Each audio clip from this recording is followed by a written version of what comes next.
Hey everybody, this is John for MG Nexus, continuing our 50 decks in 50 weeks. First week with Urza Oko in Modern. Next week we'll be alternating with Pioneer with some mono red aggro, chunky red, whatever people want to call it. There's a couple different variants.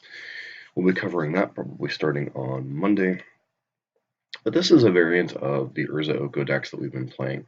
For the first couple of matches, first couple of leagues and tryout, we were running the Urza Oko shell that was prioritizing counterspells. Things like Cryptic Command, Metallic Rebuke, Archmage's Charm to pair with the,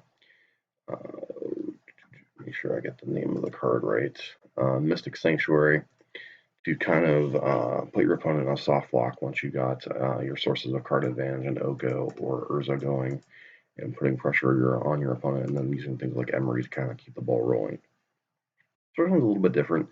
This is more of a combo-based mid-range version of the deck with Sword of the Meek and Thopter Foundry combo, kind of being at the center of what this deck's trying to execute in the mid to late game.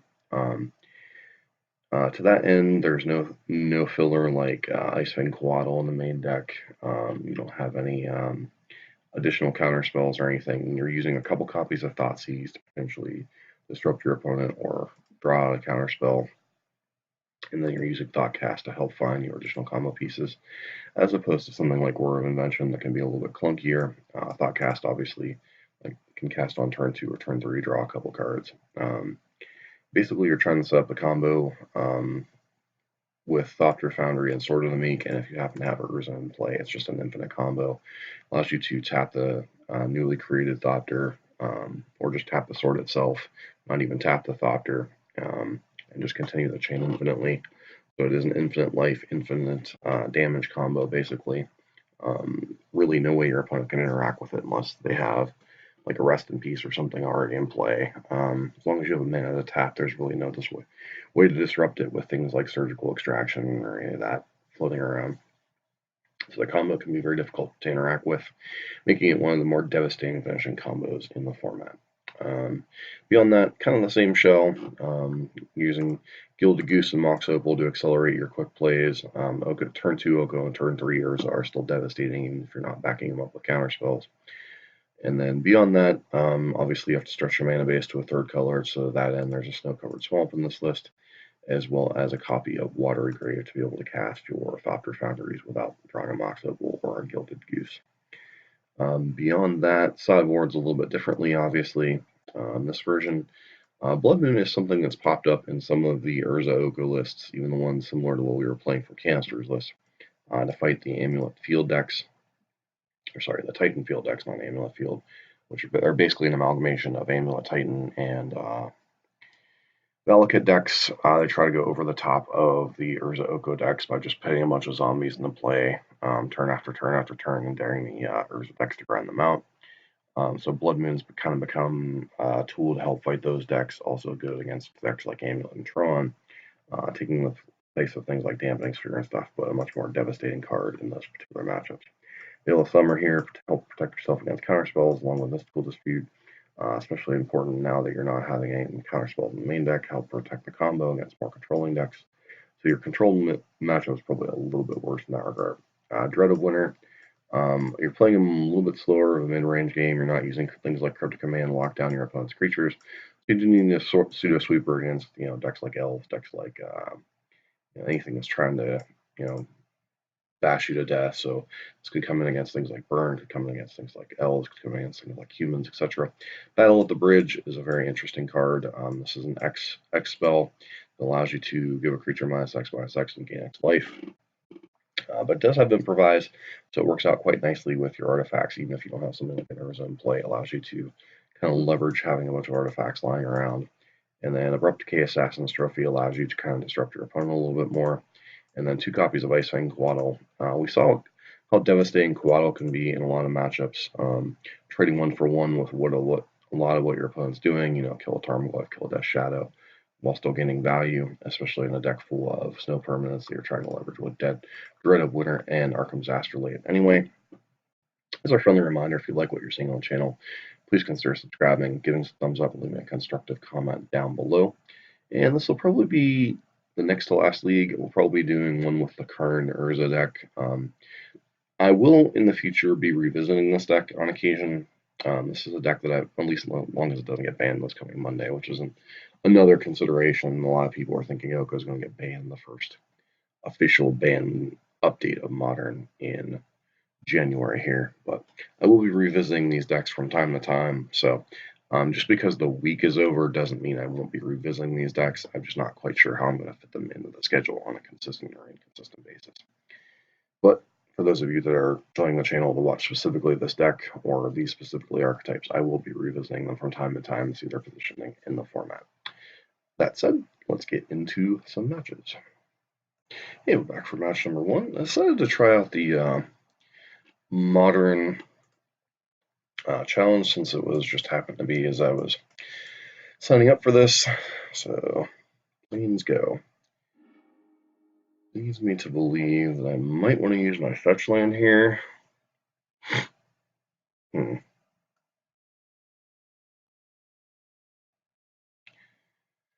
What lands do I have access to here? I have access to Breeding Pool. Yeah, Snow-Covered Forest.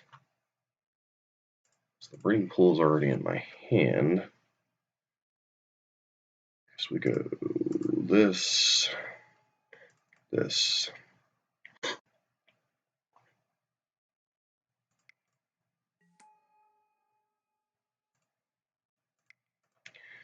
Duck, duck, goose. Go ahead. Could be a Death and Taxes variant, obviously. Winds of Abandon. So grab yourself a merry little Christmas. Make the Yuletides bright.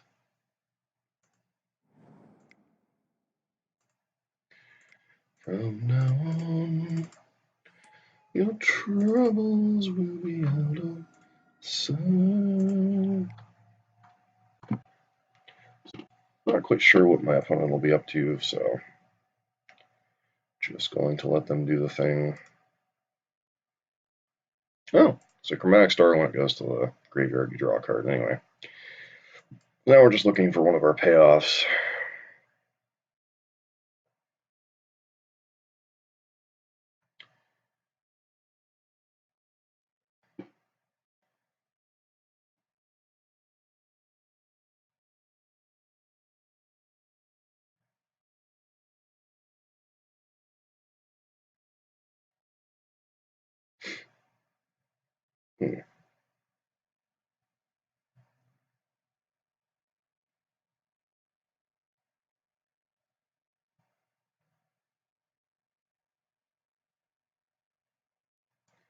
We are in for 7 rounds, okay? What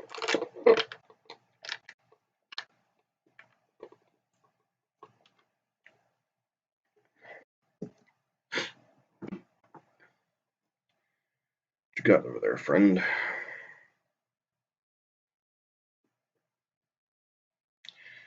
No darkness, my old friend. Come to chat with you again. Though it's always shouting out warnings in a song of voices never die. So am I. Listen to the sounds of silence. 10,000 people, maybe more.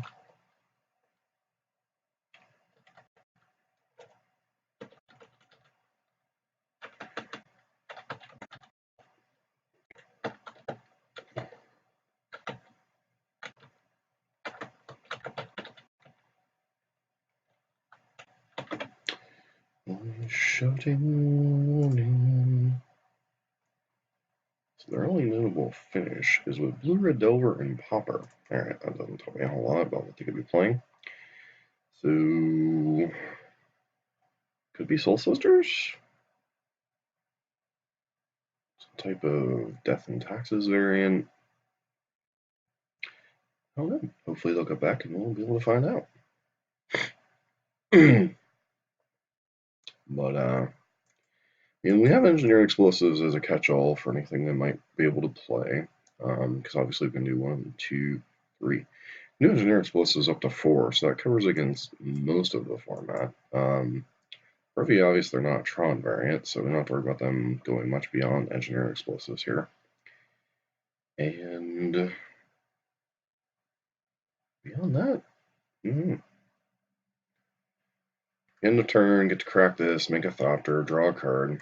Just want to make sure. Like, this is actually a pretty sweet interaction with this deck against somebody not playing Rest in Peace. But obviously our opponent playing Winds of Abandon, mono white, good chance that they have Rest in Peace in their 75. At least I'd be packing some number, watching Dredge and Crowdbind put up some solid numbers in the preliminaries. I wonder how last week's challenge went. It's been a minute since I've had, not had obligations to do things on a Saturday. So, literally, this was spur of the moment. I was getting ready to do the league, and I was like, oh, sure. Alright, I'll start the recording again if our opponent ever actually comes back. Hey, our salty opponent returned.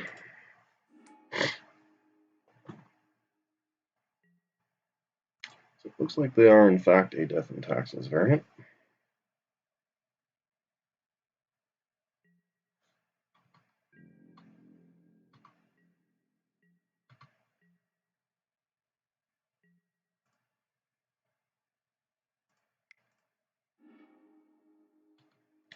That was so dumb on my part. Alright, well,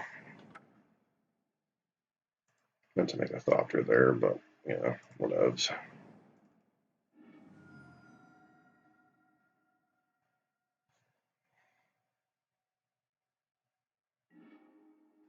Guess that leaves them open to Path Urza here.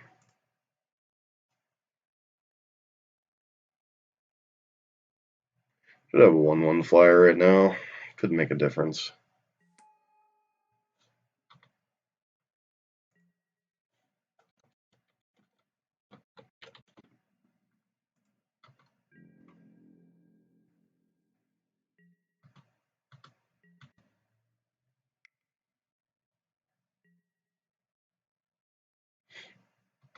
Alright, so they're some type of ephemerate.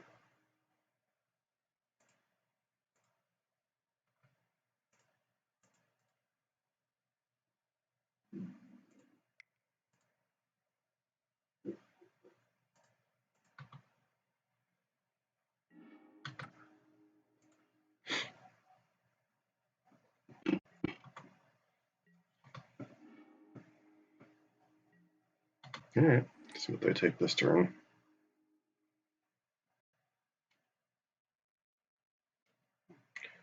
Let's go and turn that.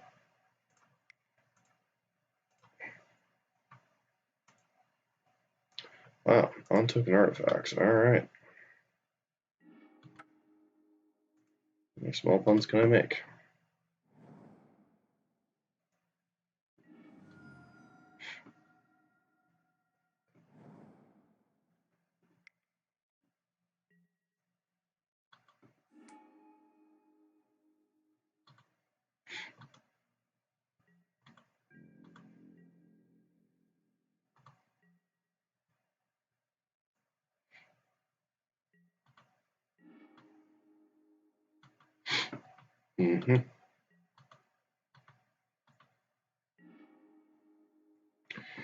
Alright, well, as fun as that'll be in a turn, let's go green, black, blue, do this thing.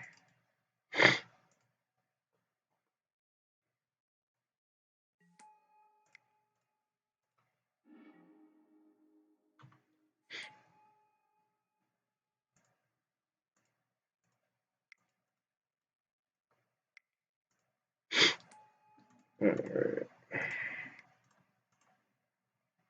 Pumpkin seeds.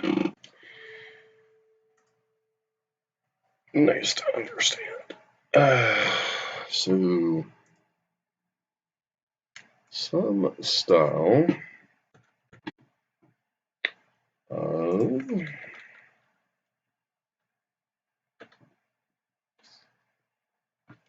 how do you spell ephemera?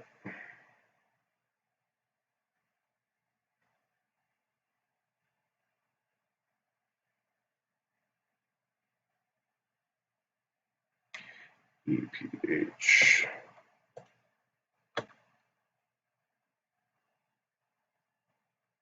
I feel like this is the Soul Herder deck. Soul Herder.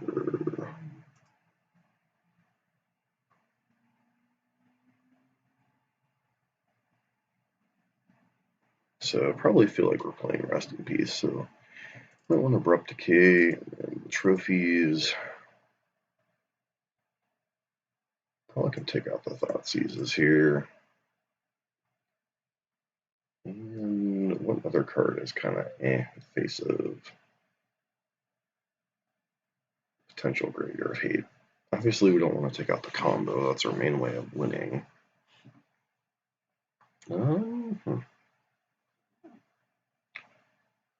We star in the face of that? That does feel a little bit awkward to be boarding out star and deck where we want. Yeah. Another explosive hand, so definitely a keep. Obviously, our opponent could have a quick turn. Alright, so just making sure we have a Mox up one hand before I go crazy here.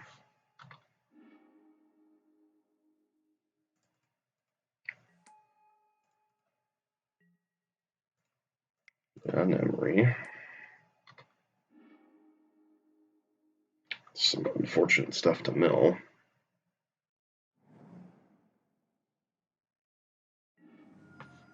So you have to have a Rest in Peace, right?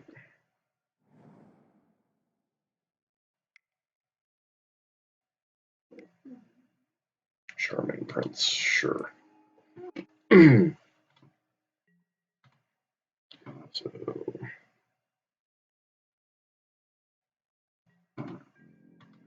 it's 2 cards on top of their deck. That's a little scary. First one of which is a land.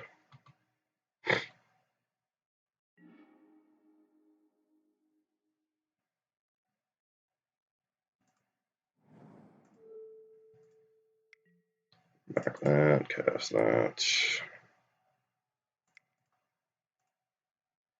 Green, play Oko.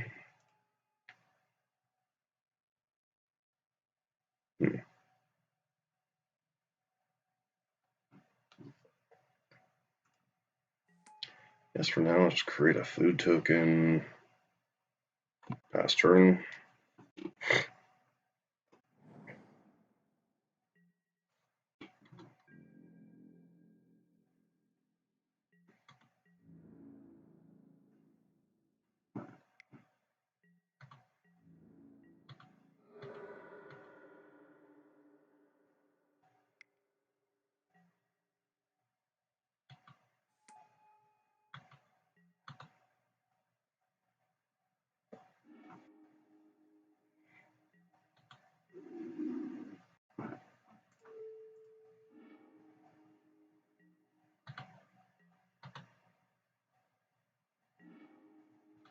So what is the correct play here?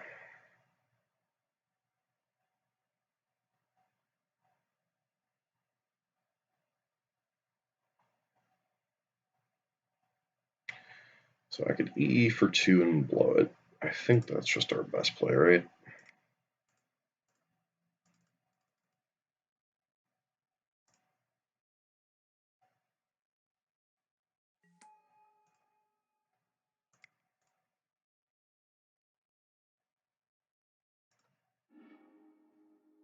Sure, they get the card from the hideaway, which is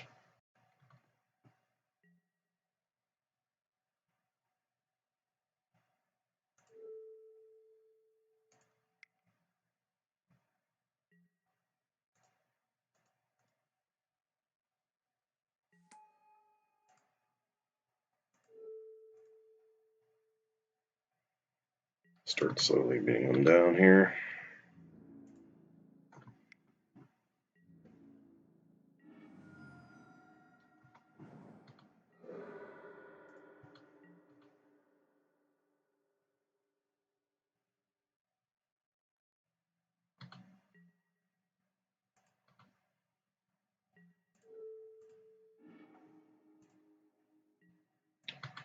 They're drawing a land here, which is kind of whatever.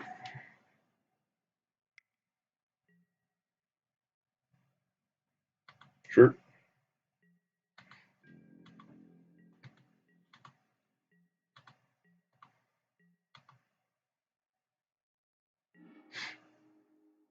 I mean, yeah, that protects them from the combo, but it's like,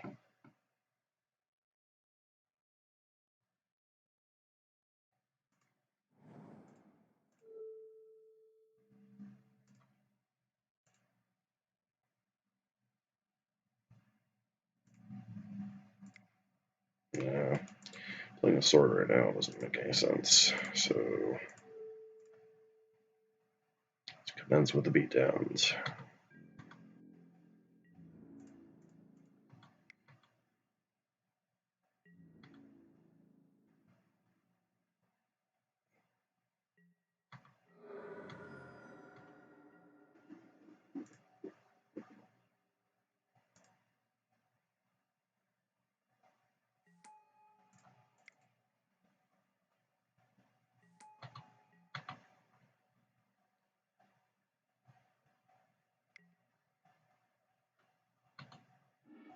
Sure. Fortunately for you, I have another one sitting in my hand.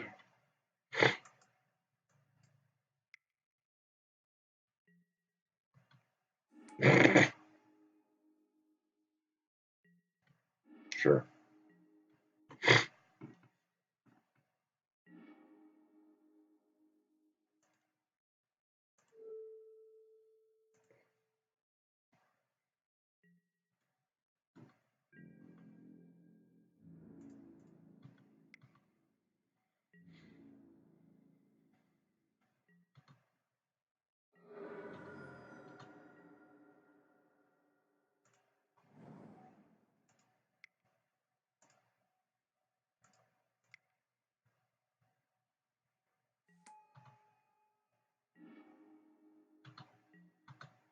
Alright, nothing of value here, unfortunately. Can't get an astrolabe back.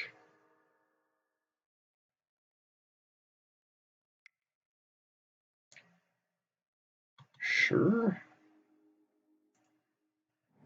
Pretty sure you're still dead.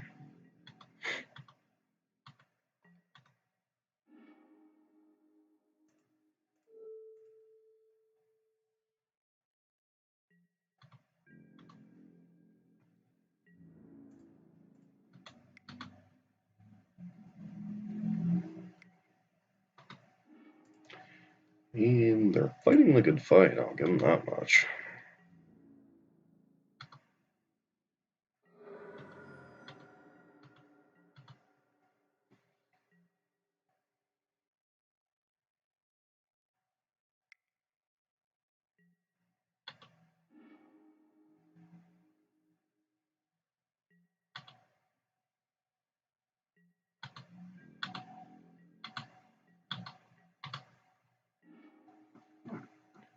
So, make this an artifact. Is your last card a Path to Exile?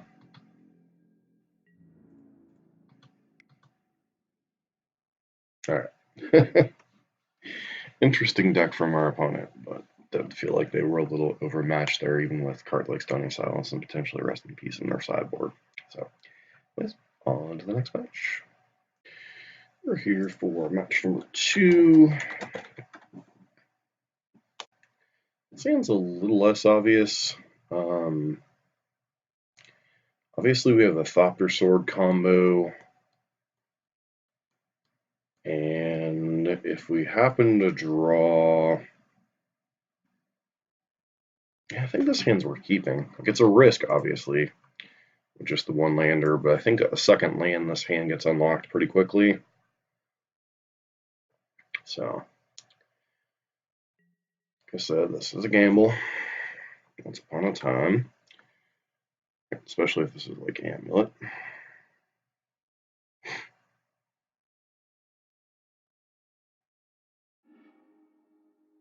Okay, so Eldrazi Tron.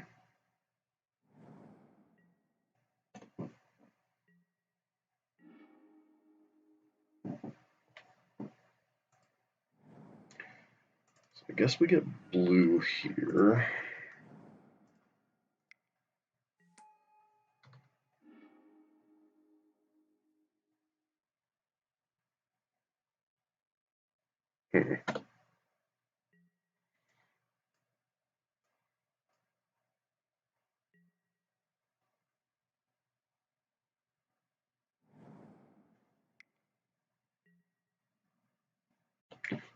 Interesting.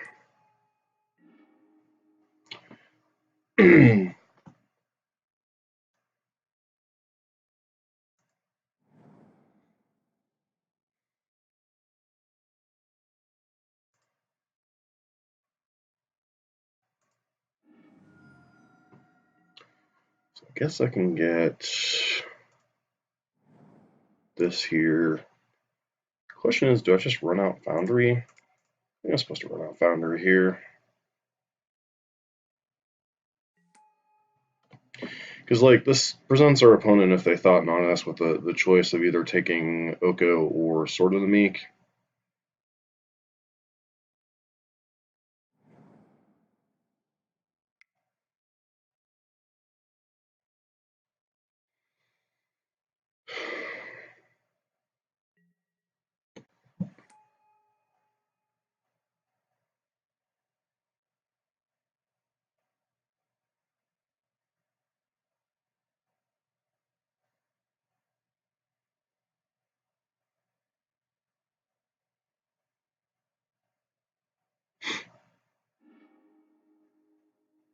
All right.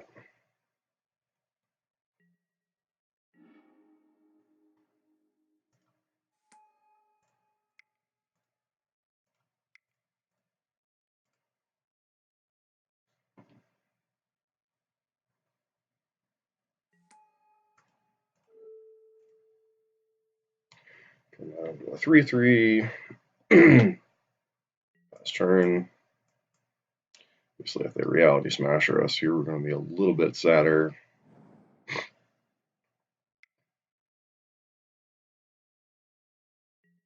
So this just looks like a matter shaper. Double matter shaper. Yeah.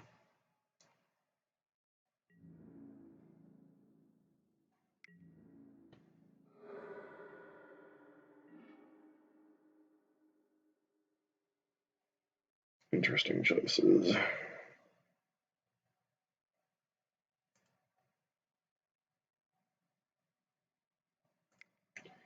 We start by astrolabing. Draw another land, which is nice. Got the star.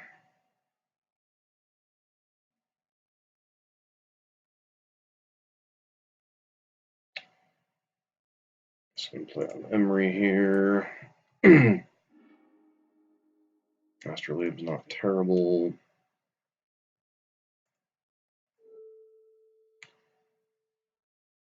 Turn that into an elk. I'm just plan on sacking the star to the foundry.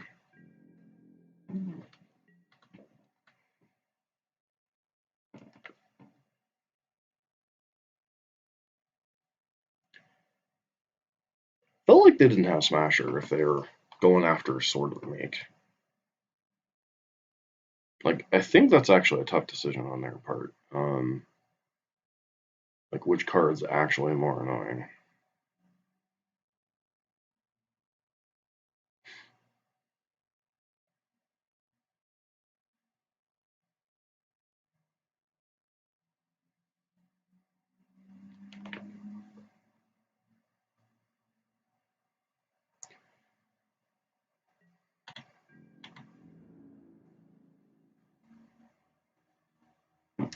Okay, Oko.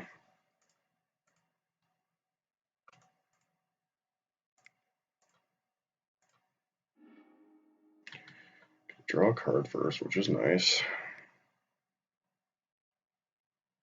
Dismember here. Alright, so interesting that they went about things that way.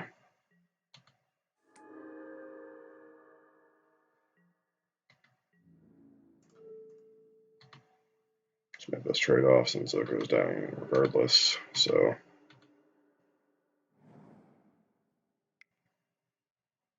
seriously, another thought not. Sure.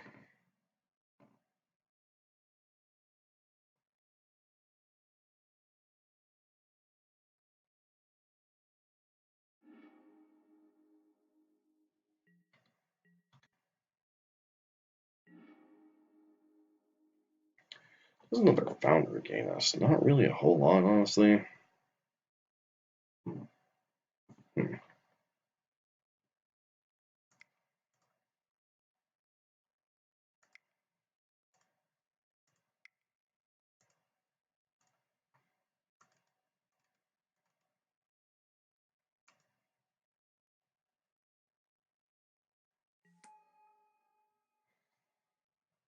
Hmm.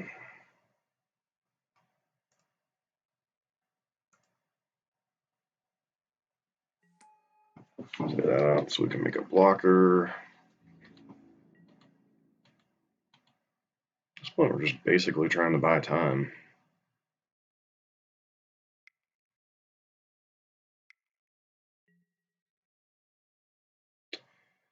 That's obnoxious.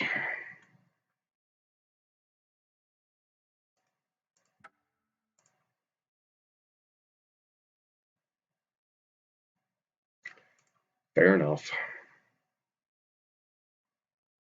So, cards we are very interested in. Blood Moon seems like a very problematic card for them.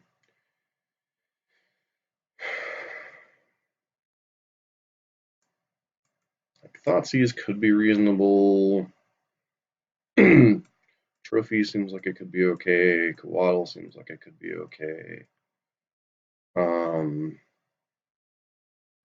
Even Mystical Dispute as a bad mana leak could be reasonable. The problem is, like, what cards... Like, the biggest problem, obviously, is fighting through Dark Cards and stuff. I actually haven't played this matchup this week, which is entertaining. I don't know how prevalent Chalice on 0 is against us, but I think on the draw we can afford to take out Engineered Explosives. Card just seems very subpar. Take out a Thought Cast, maybe. Maybe shave one Foundry, since I think it's good in the matchup. I don't know that it's great. Definitely feels like we're overboarding though. I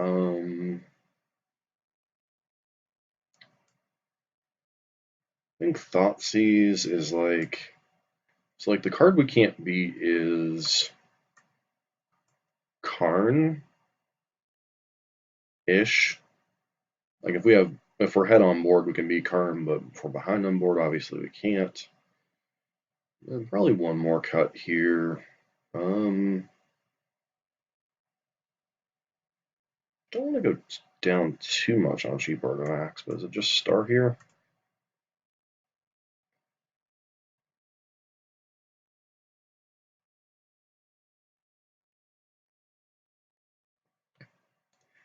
Feels like we're pretty close to like really wanting to land Blood Moon on turn 2 and just letting them flounder. That's like our ideal draw in this matchup.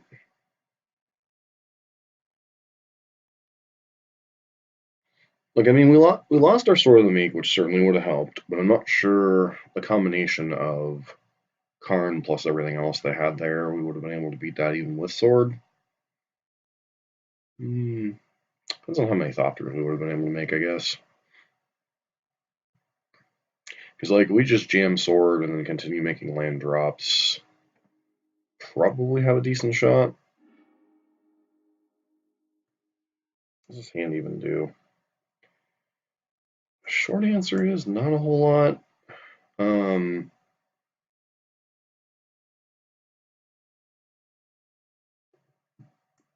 So our 2 random draws enough to keep this hand.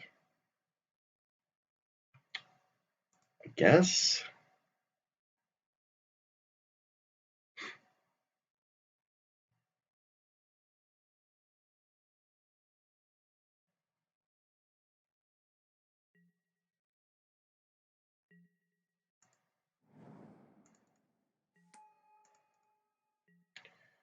So this becomes 2 in a blue right now. I think we just take our random draws.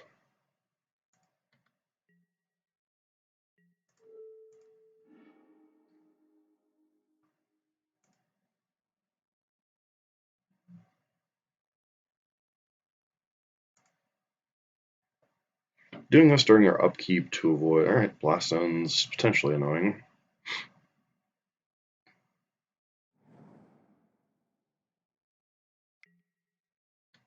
Sure.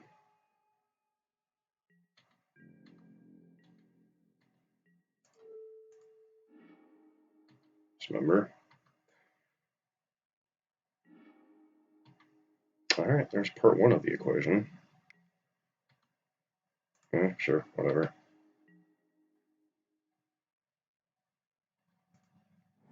Well, those draws turned about as bad as they could get. We have the Blood Moon, which is nice. Yeah, Gilded Goose, sure.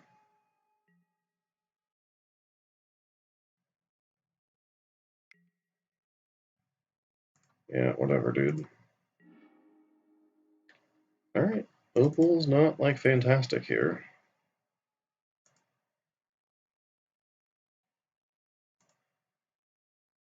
Like, I literally can't cast anything right now.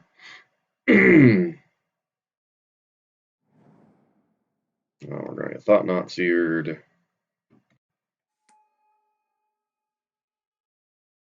My hand is a mess.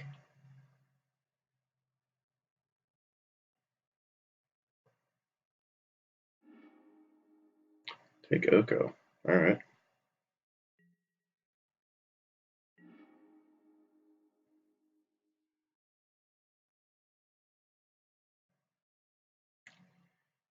And I guess we play this on 0.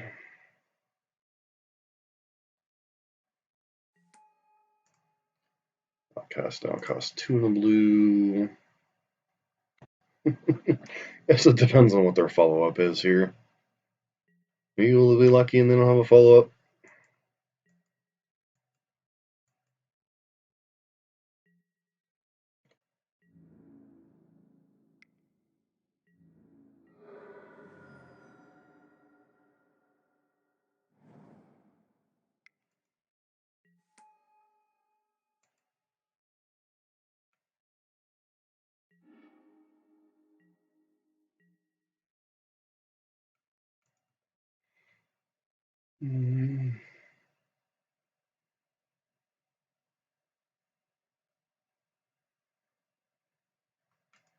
Yeah. Kept a poor hand, got punished. Doesn't feel like the best of matchups either. At least not for this particular variant. So, anyways, on to the next match. Hey, we're back for round number 3 against Nick Winsauce, which I see his name quite often in the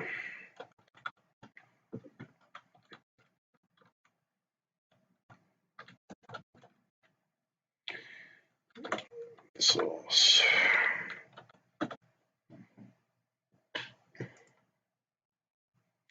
He's usually on the Bant Snow Control deck. Alright. So,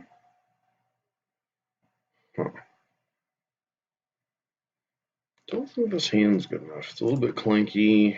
Basically has a lot of threats. This hand likewise feels like a mulligan.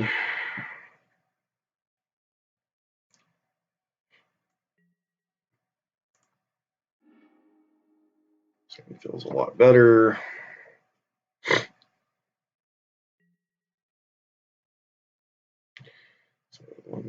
1, 2, 3, 4, 5. Keep back Misty and Bobble, I guess.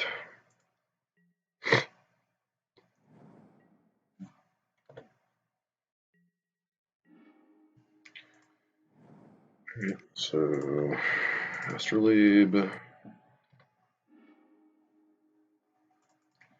Oh, that.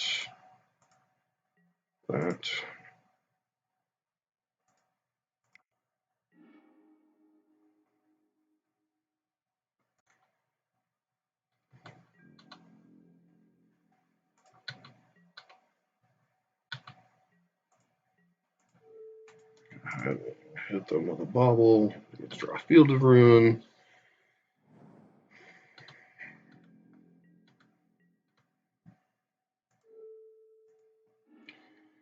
Let's draw Misty. Trigger.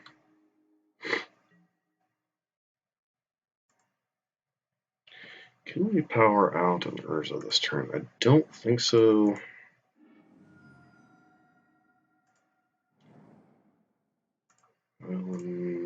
That.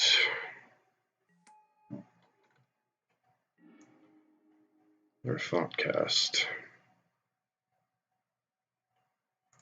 If I do this,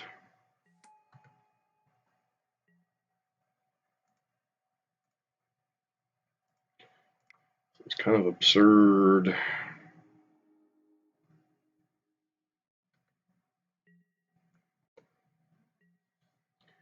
So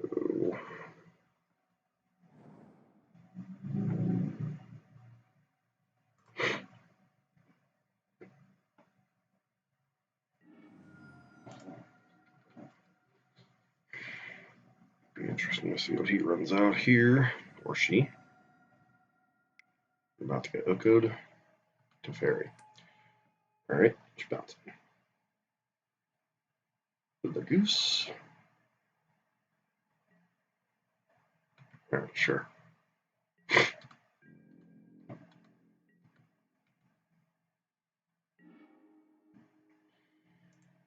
In the end, doesn't really matter. Have an Urza. This one. Play this one. Go ahead.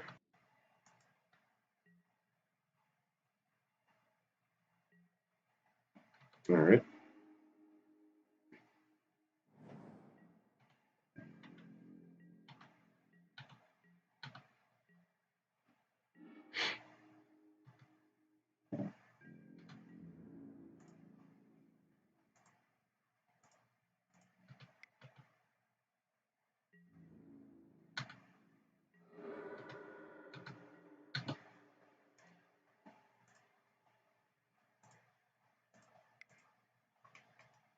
Actually, probably do that. Crack. Draw a card first. Inventor's Fair is interesting. Actually, that was extremely dumb to run out of Inventor's Fair there.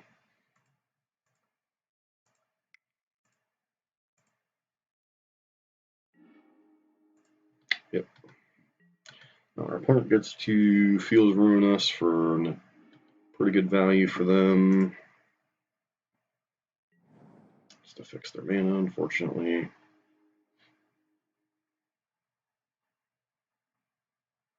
Life point's not relevant, so being able to get a combo piece would have been nice. They have an Oko. Yeah, it's unfortunate.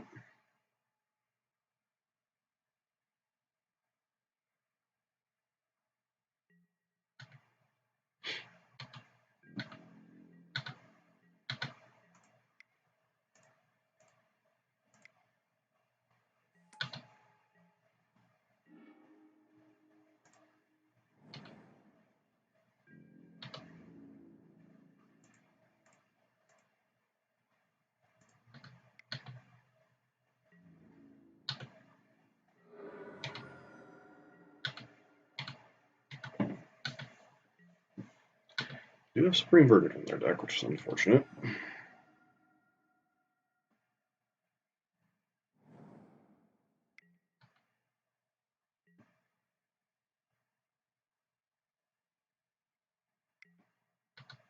I don't even recognize these lands. Is there Magic Online stuff? Dedicated to your craft, I guess.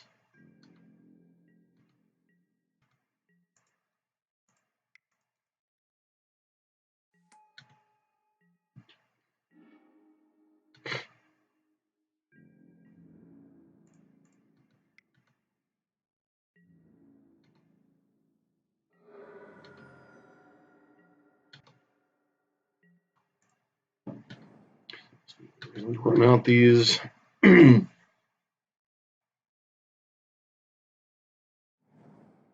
right.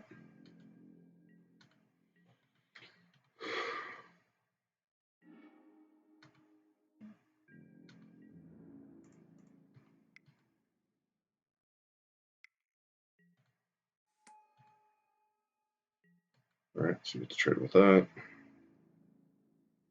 Go 1.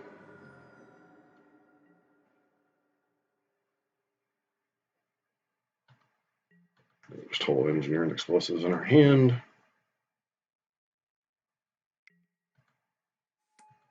Astrolabe.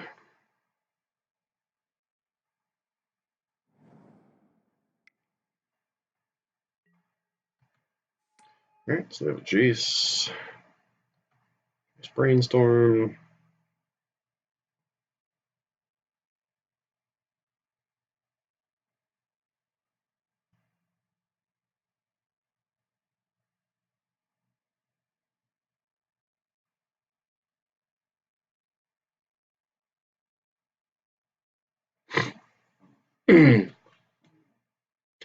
Alright, and Bant Scoops.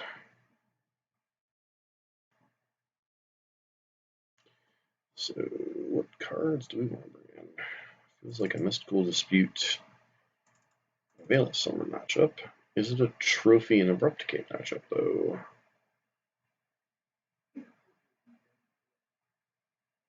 Rest in Pieces, Timely Reinforcements.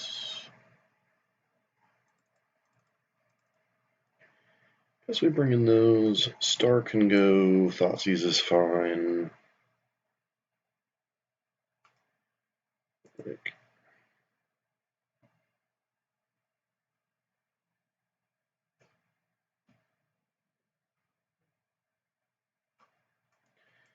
Engineering Explosives and fantastic.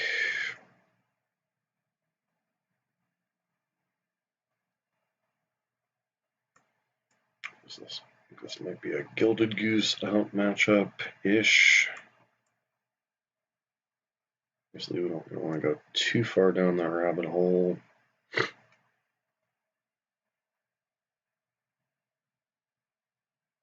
don't know if this is a Kawato matchup or not. It's kind of weird. What is the last cuts? Engineer Explosives obviously is really clanky. Is an answer to Rest in Peace and such, but they could be bringing in Stony themselves, so let's just go like that. What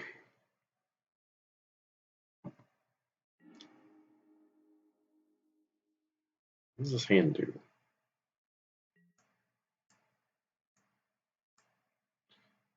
Play those two out. The rest of this hand's kind of just nonsense. Yeah, hand seems fine. Back Trophy for now.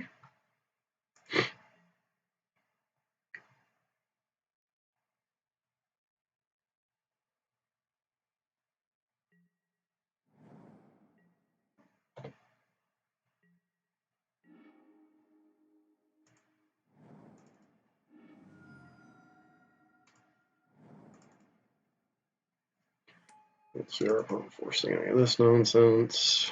So, Henry. Sure.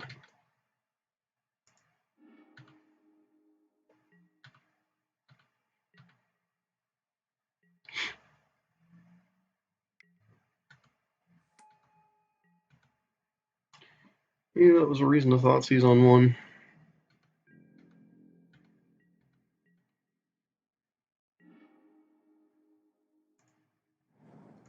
I'm just supposed to jam, right?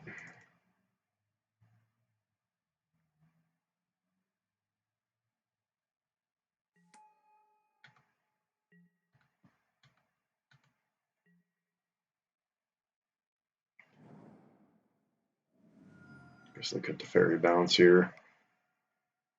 That was mildly annoying. We're about to get OHKO'd. Yep. Okay, sure.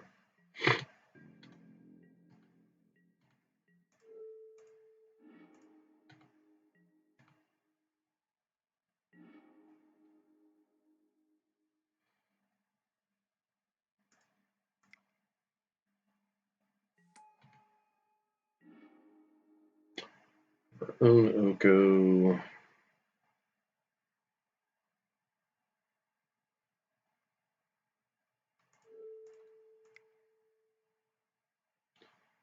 See what they've got over there.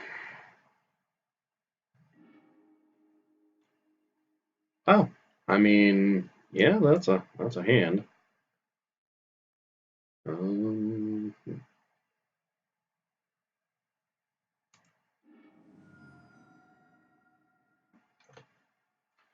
I think we're just skewered here.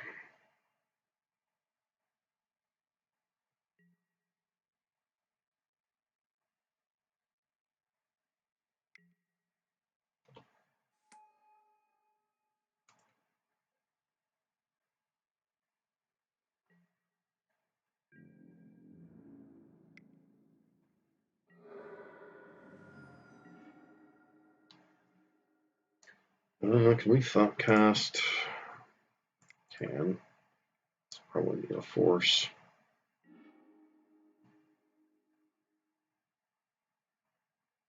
We'll play it out another turn, but I think we're just too far behind here, especially with the force of negation waiting in the wings. I guess theoretically, and Urza could pull us back into this. But we're just getting beat down way too hard.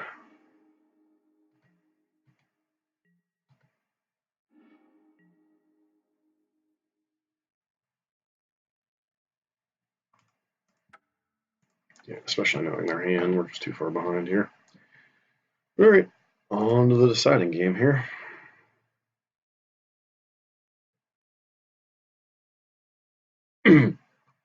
So as awkward as their mana is there an argument that we're supposed to uh,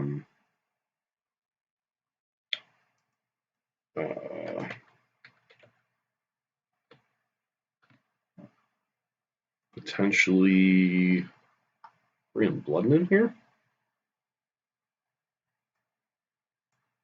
I think on the play we want to be a little bit faster. We cut a abrupt decay. Oh no, probably want decay, cut a trophy. Then maybe go down.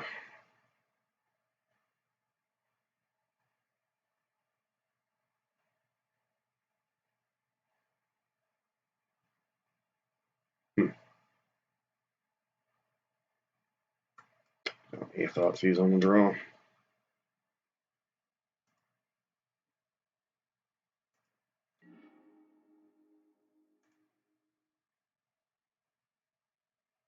Alright, I mean, this hand's a keepable card at least. Keepable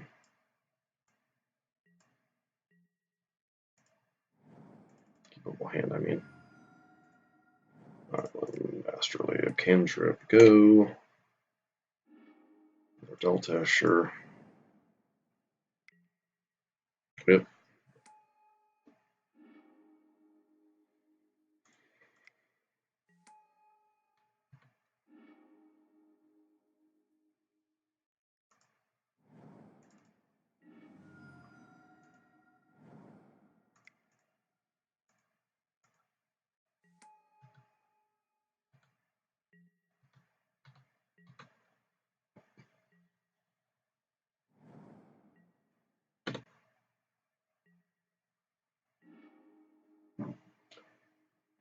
Like, okay, Astrolabe. What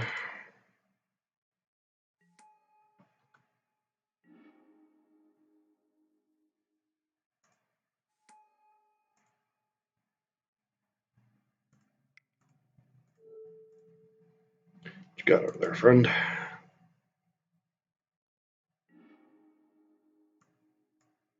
Jace, Quaddle.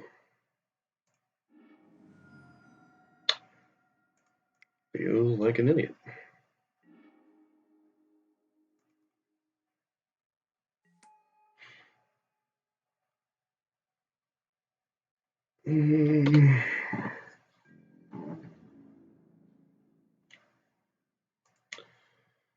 Their hand is literal trash. Yep,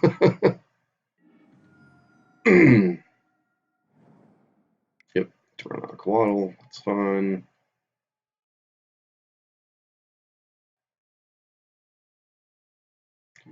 Now they have 2 unknowns.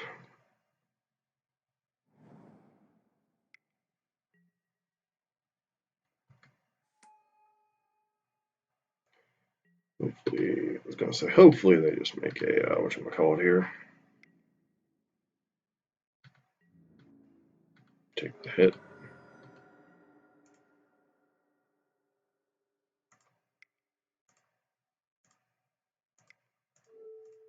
Kill your Oko.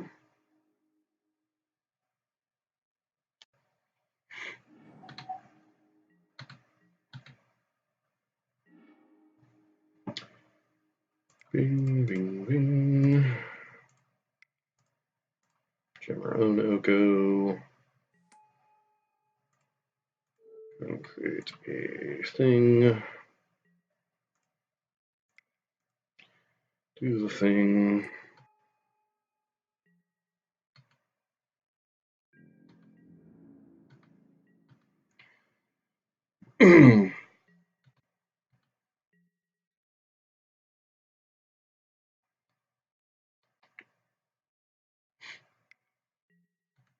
Sure, get another Quaddle, which we already knew about.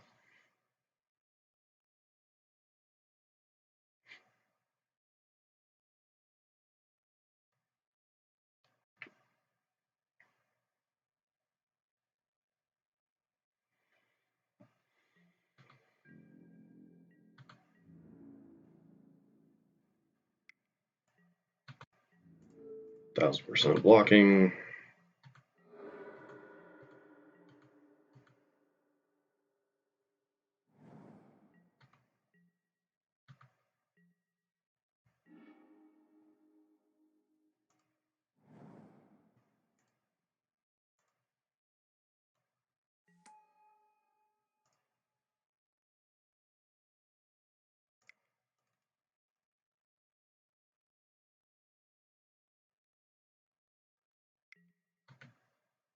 I'm an idiot. I had the ability to pay for that too. Good job.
Sure. Yeah, not paying for that Urza certainly has hurt us.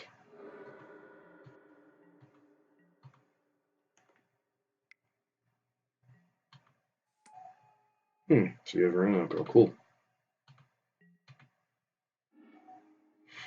Well, let's hope you don't have a force.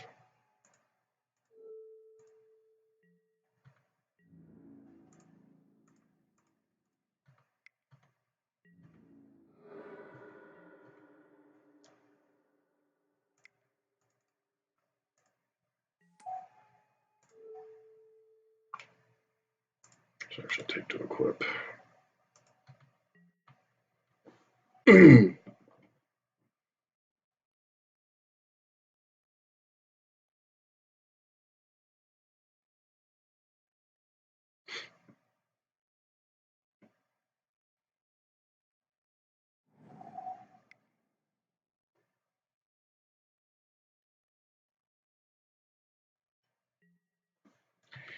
Sure.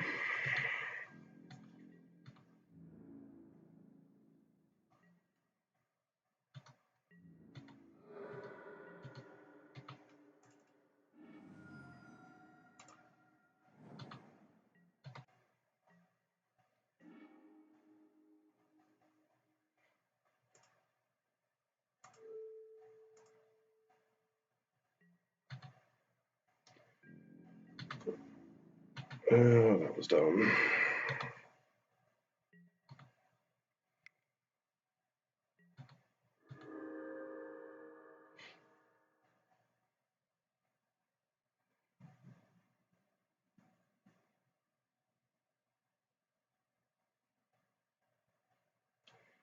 Should have won this match really easily. Instead,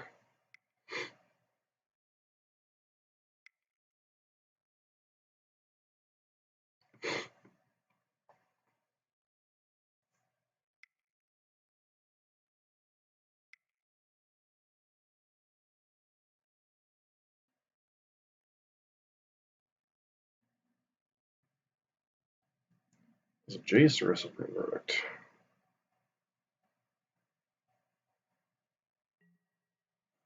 Sure.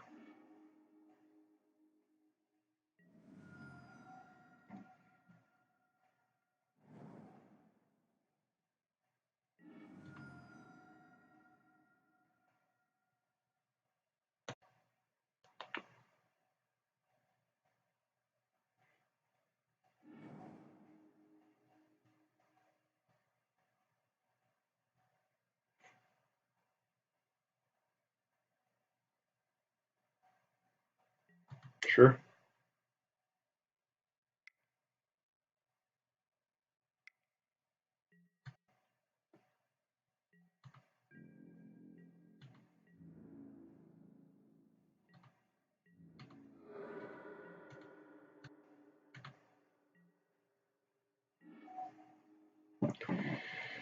All right, so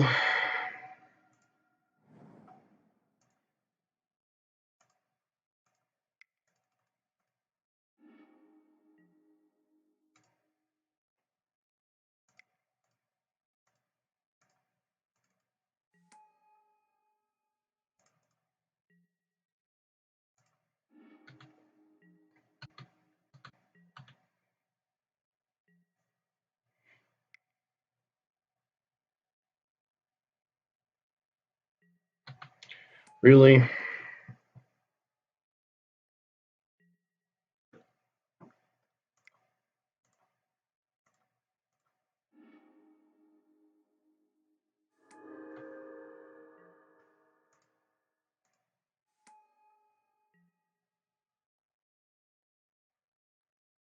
right? They have Supreme Verdict on top.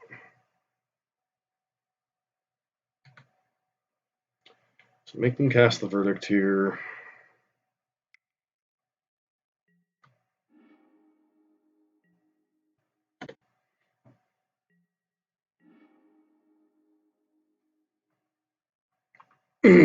So many punts. I didn't deserve to win this game.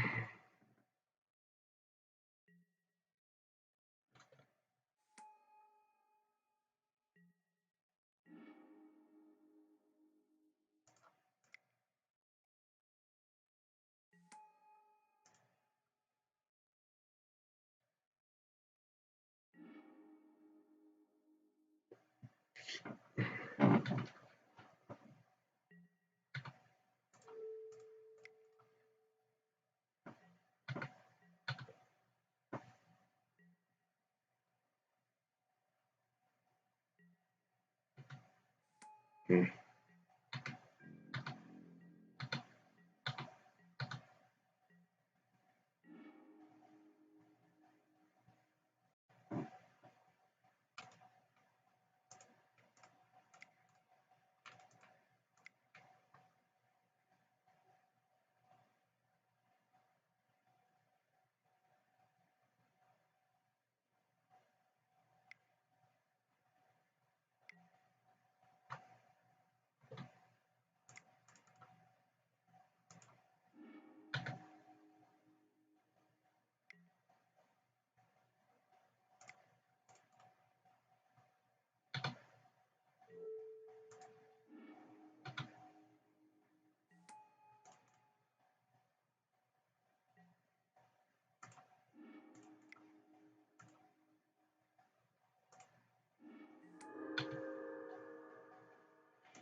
Hmm.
Sure.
Feels like we're in such a close situation, but like, okay, yeah, they got the Astrolabe back.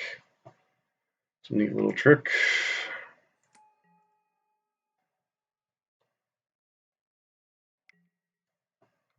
Another Astrolabe. Another Astrolabe.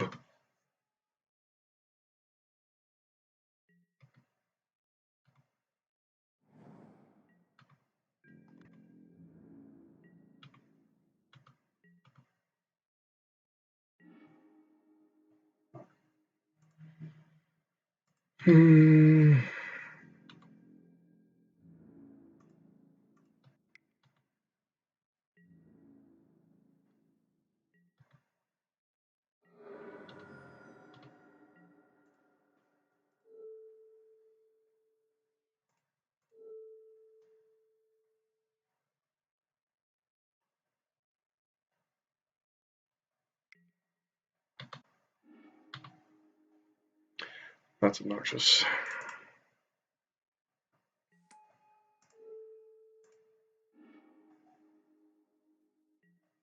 Teferi.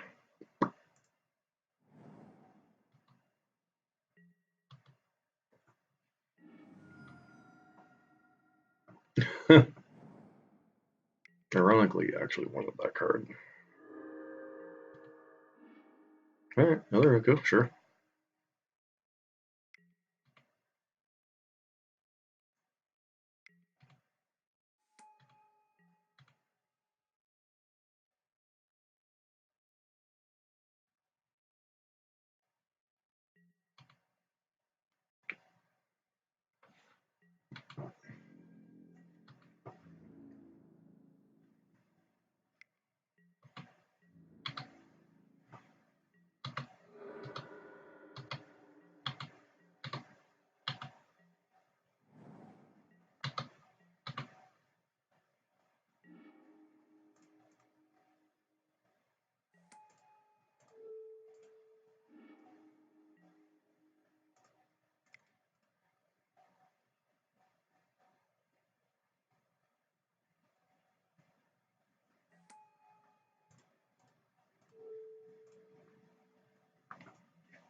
Yep, Quaddle, sure. I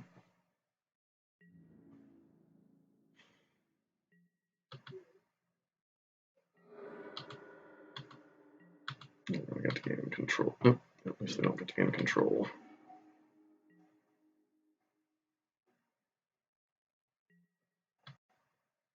Mm-hmm.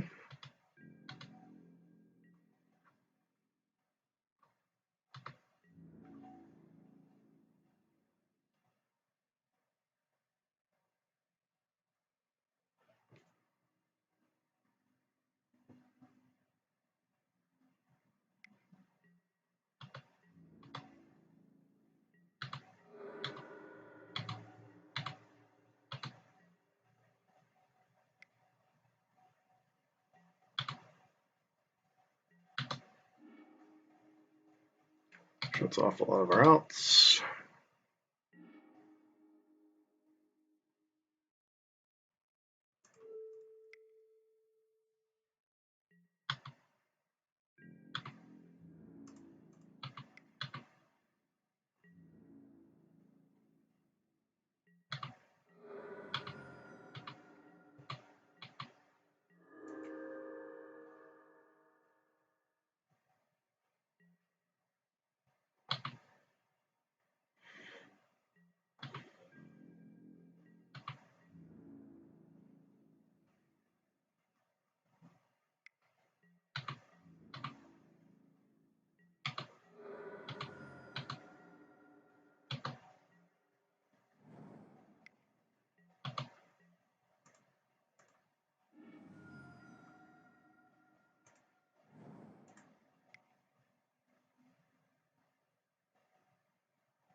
Alright, that was a long, grindy set of games. I think that game was kind of decided when I didn't pay for the Urza when I had the opportunity. So never forget you have a chance to get back into these matchups. But yeah, there was definitely some misplays and punts on my part there. So probably should have just played the league with a version of the deck that I'm not familiar with. Obviously, this is my first time playing a Thopter Sword variety. So good learning experience, but probably not the best event to be doing it. This has been Joe from TG Nix's. Back with the next round. Hey, we're back for round 4. Please shake off some of those cobwebs. Sure. Kind of hard to pass up this kind of hand.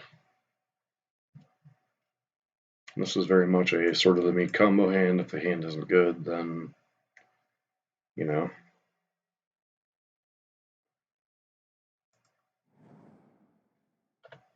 Oop. Gotta be careful what I fetch here, obviously. So, Wood Foothills.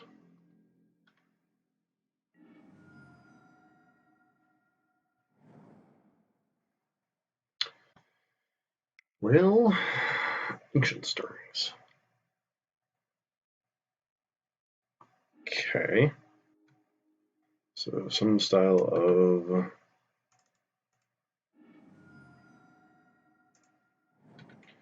Eldrazi deck.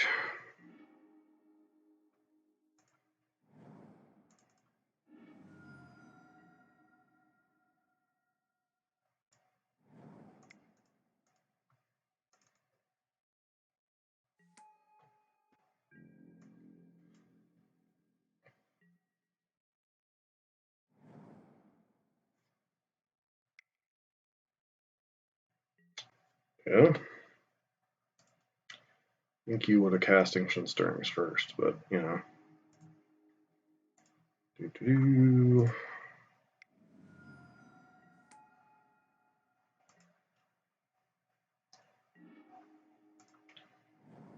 Alright, so this, play Sword of the Meek.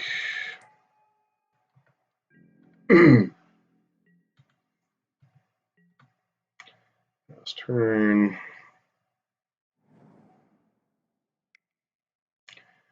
Hopefully they don't have a Thought-Knot Seer, but of course they do, because why wouldn't they?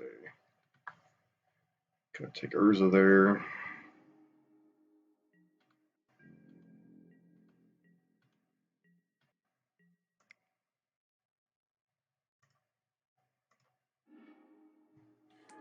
Bing, friends are done. Bing. Yes, I would. No, not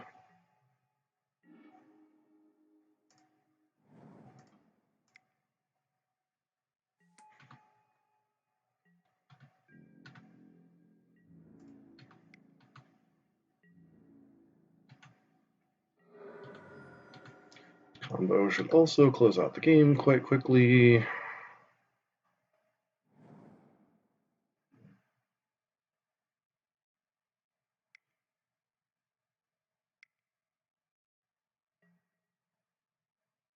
Alright, that's admittedly mildly annoying.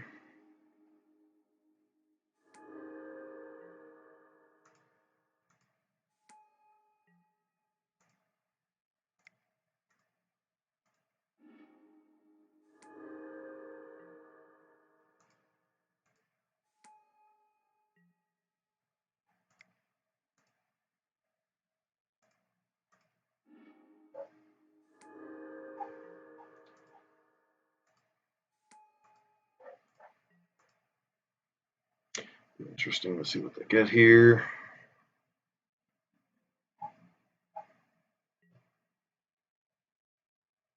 Sure.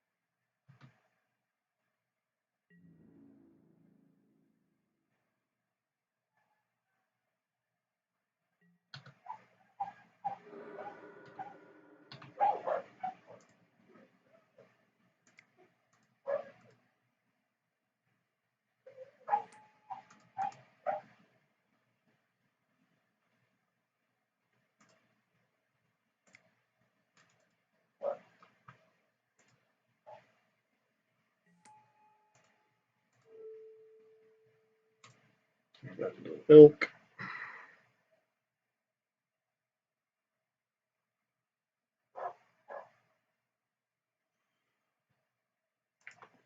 Car, Pluson, West. What nonsense are you running over there, friend? Rule Eldrazi. Okay.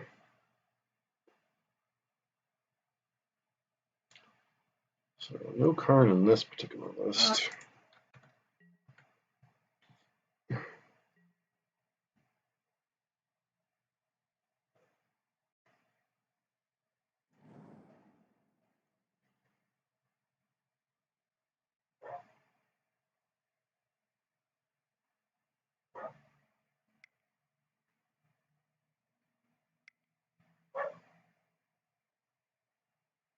Eldrazi Obligator.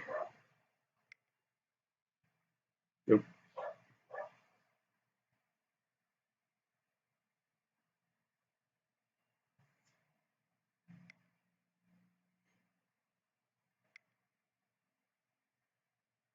Reality Smasher. Yep. Obligator, Steel Art, whatchamacallit.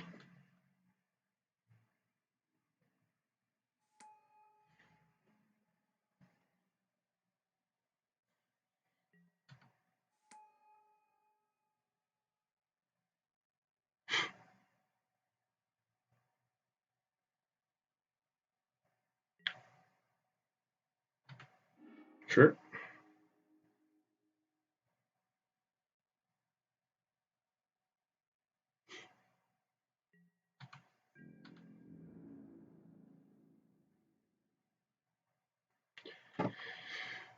Okay.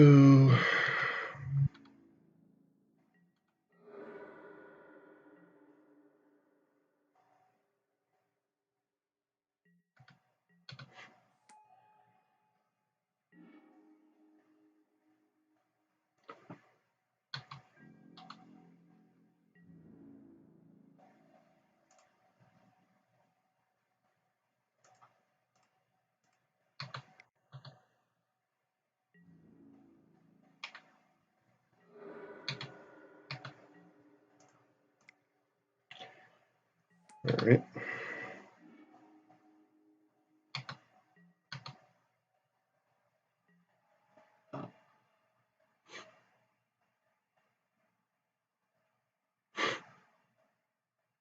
What has conceded the game? All right. Gruul Eldrizzles.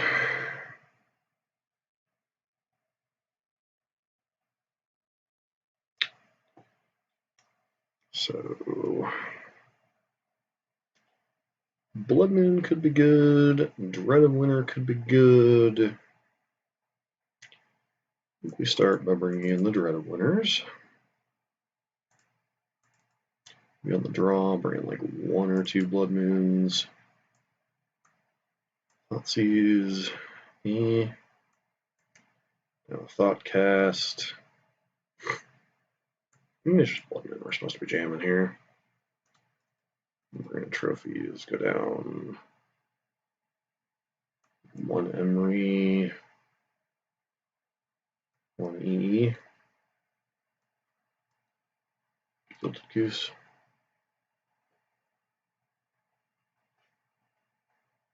Yeah, Collector is definitely a thing I need to be mindful of.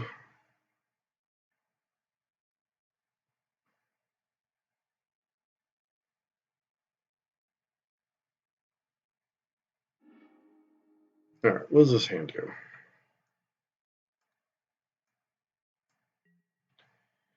This hand has a turn 1 Goose and Emery. I think that's good enough, right?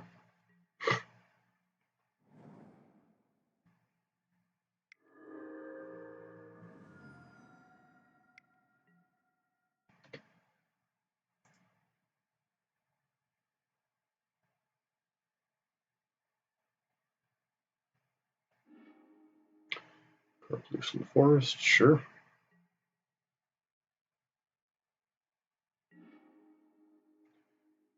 Alright, so Goose. Make a food. Do the thing. Do the thing. Memory for 1. Roll some cards. See a Blood Moon, unfortunately.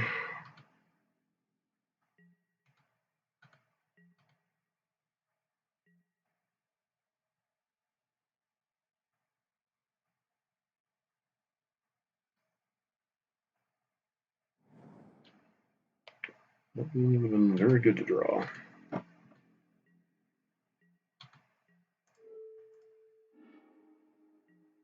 Alright, draw Ancient Stirrings next turn. Credit winner, which is a little bit awkward.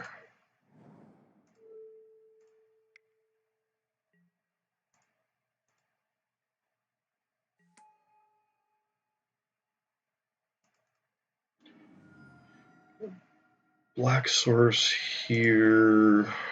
Cast Sword.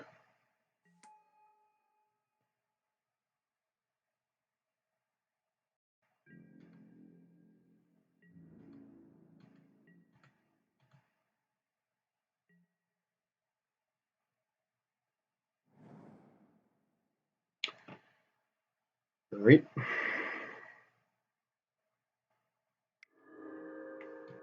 Yeah, there's a, their sequencing on their stirrings just feels a little weird.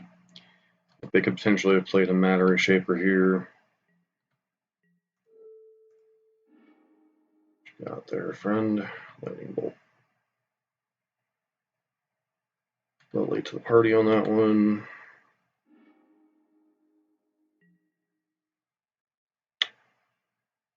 Well, that seems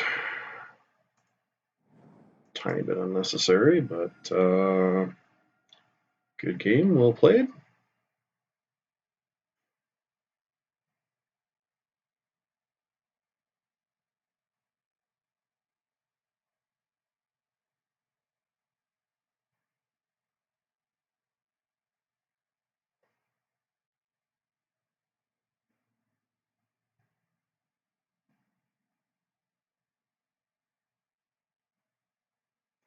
Actually, what I should do is I should play.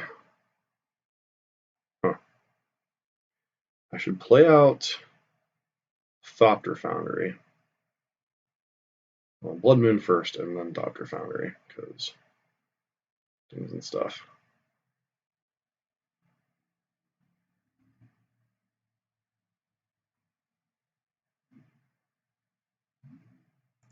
Does feel like Blood Moon is checkmate, though.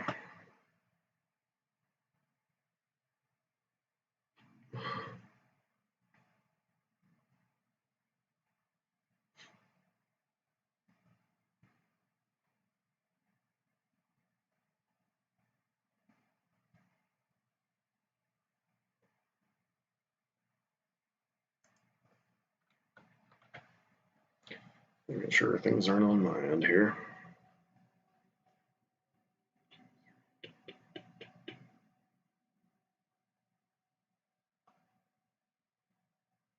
Hopefully our opponent isn't having connection issues. Alright, I'll be back when they come back. Alright, and we're back. Grab snow-covered land.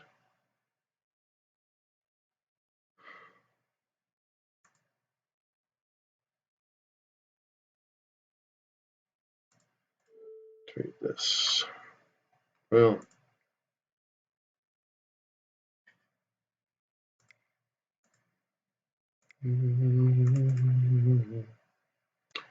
I'll be using 3 Lotus Petals this turn.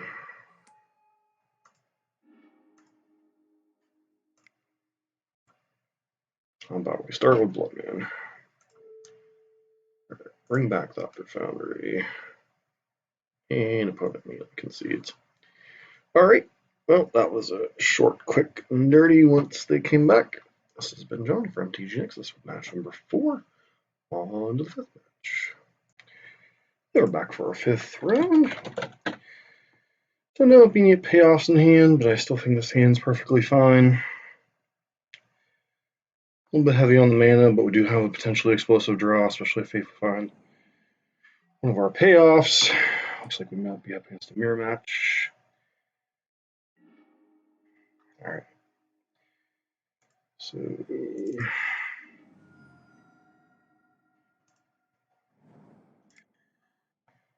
Archon's Astrolabe.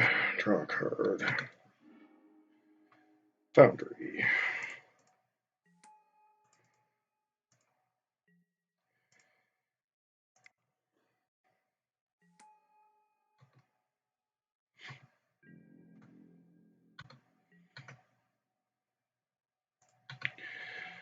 Keep. Do the thing. Looks like they are, in fact, a mirror match of sorts.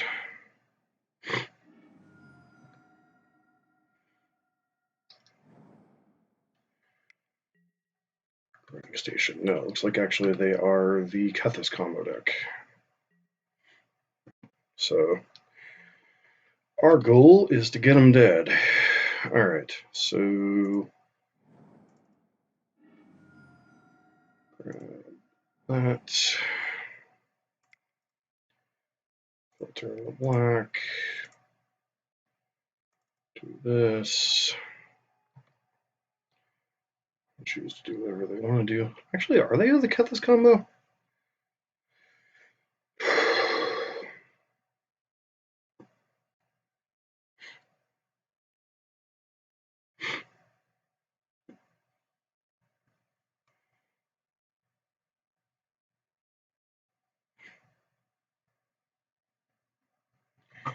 Grinding Station.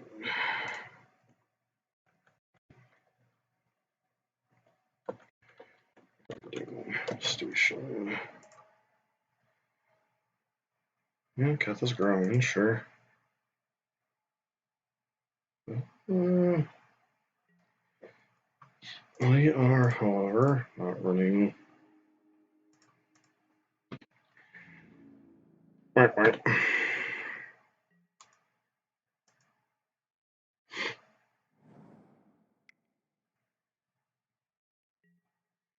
Sure.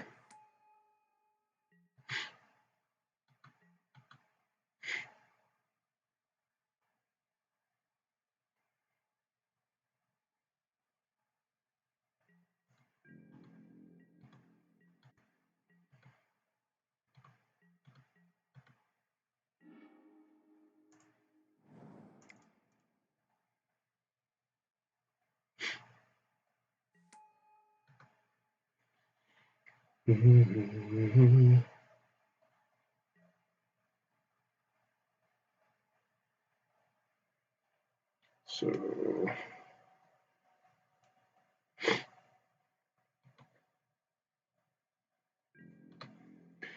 we're just supposed to pass here.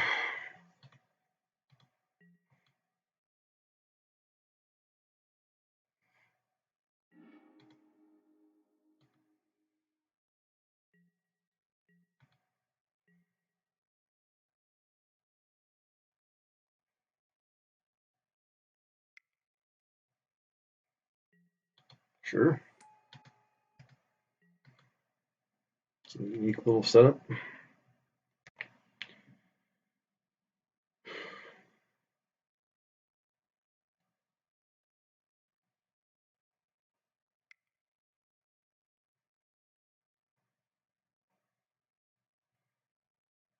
It's like a paradoxical outcome deck. Yep. Switch to Emery. Yeah, why wouldn't you? Sure, Emery here. They are, in fact, in mono.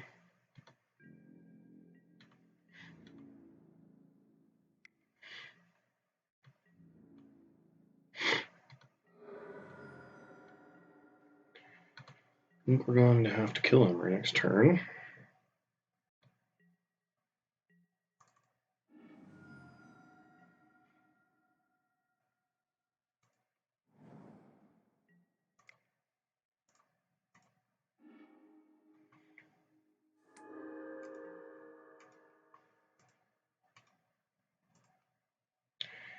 Yes.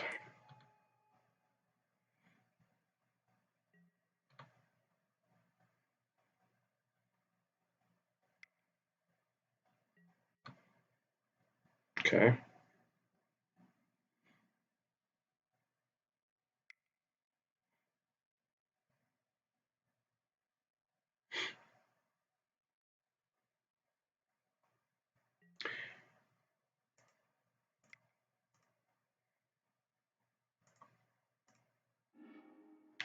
This is mildly annoying, actually.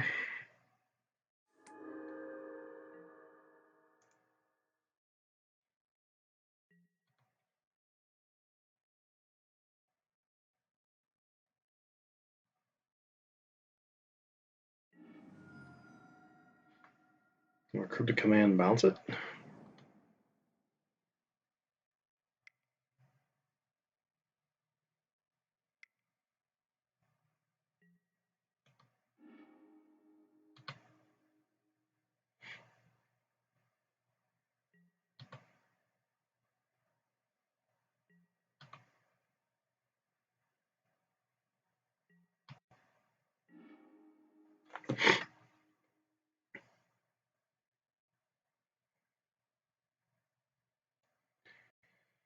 So this becomes interesting. What am I supposed to kill here?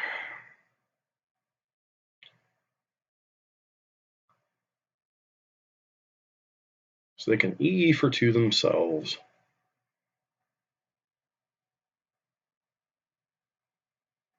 We can attack them. 1, 2, 3, 4, 5, 6 mana. They're going to get to outcome.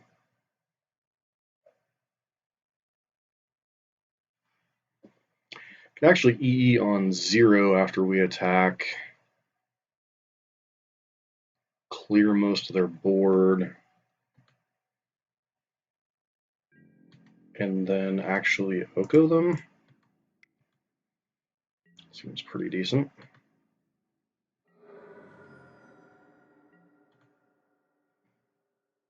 So play this for 0.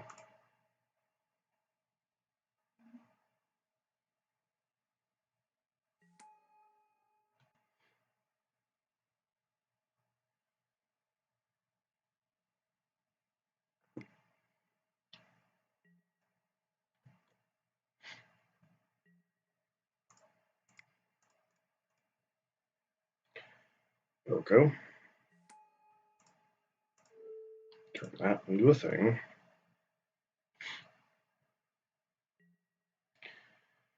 No more of those shenanigans, please.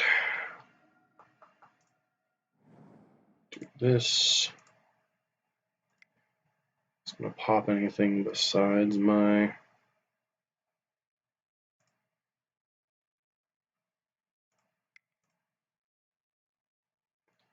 So...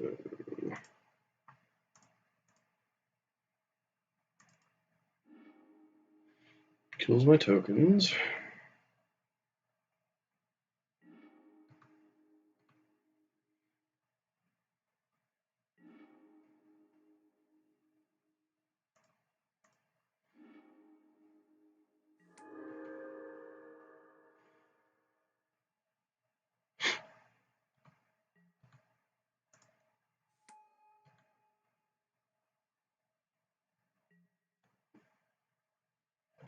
Last turn.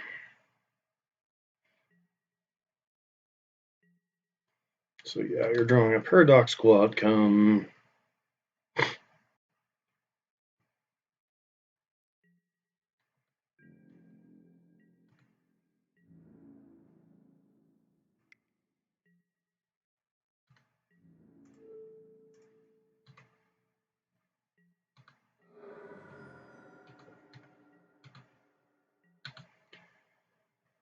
Alright, so now what do you do?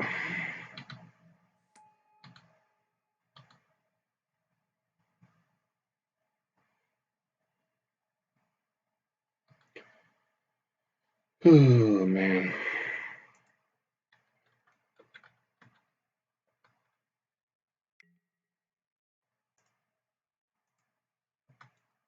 Okay, sure.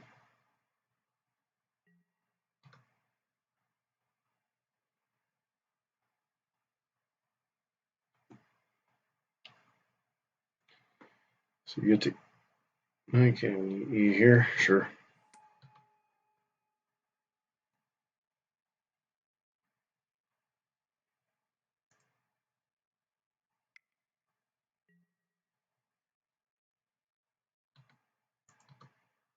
Sure.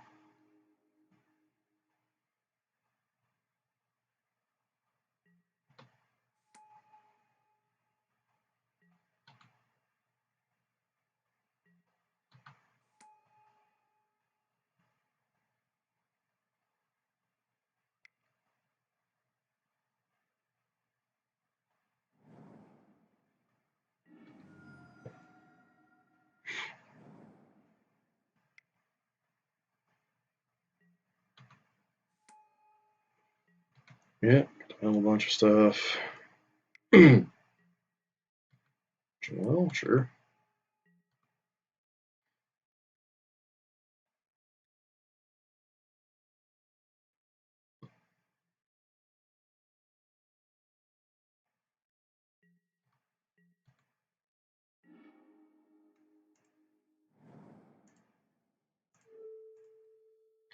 Turn that into an elk.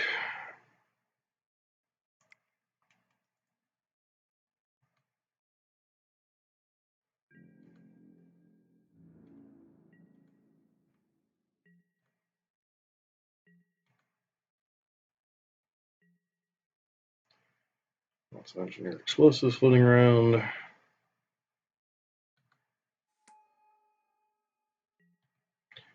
There's an Urza.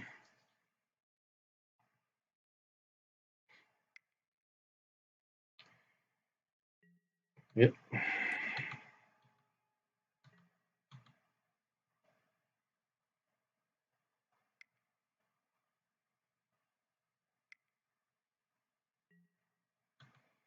The grinding station, sure.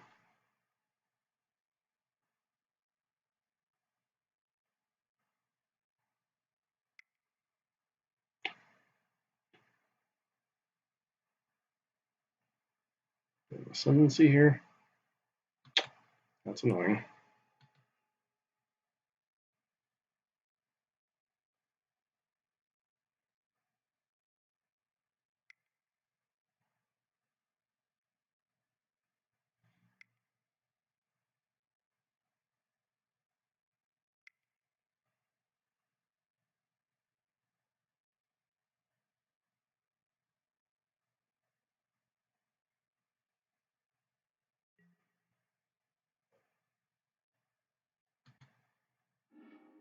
Okay.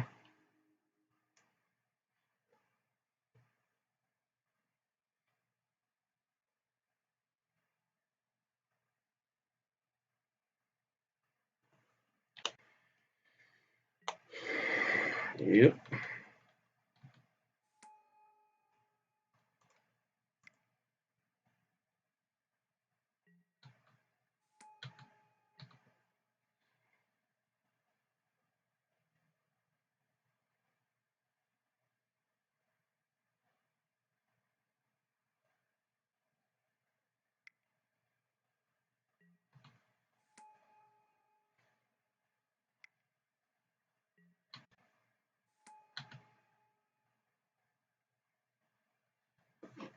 All right.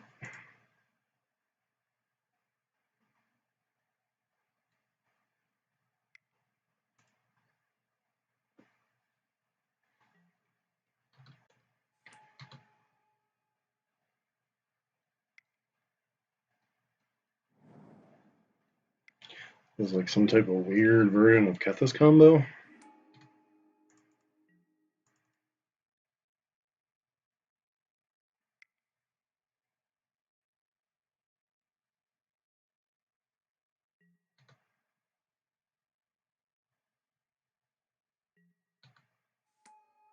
Yeah, definitely a weird version of Kethis combo.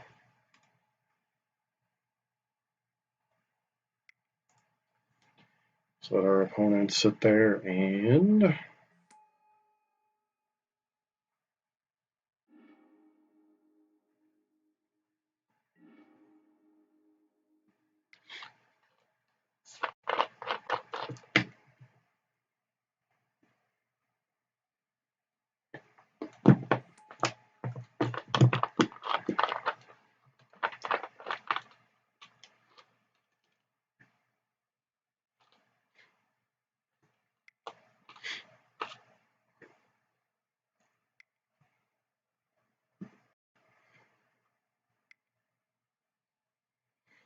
Another paradoxical outcome, right?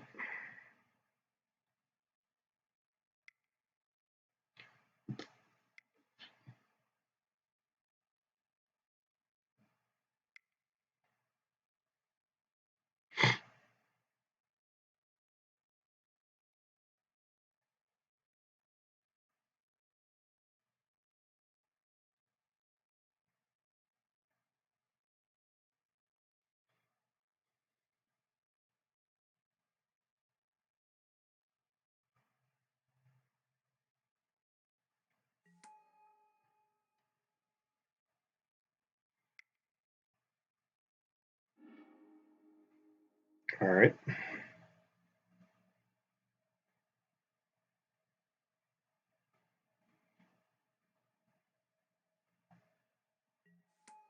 Yep.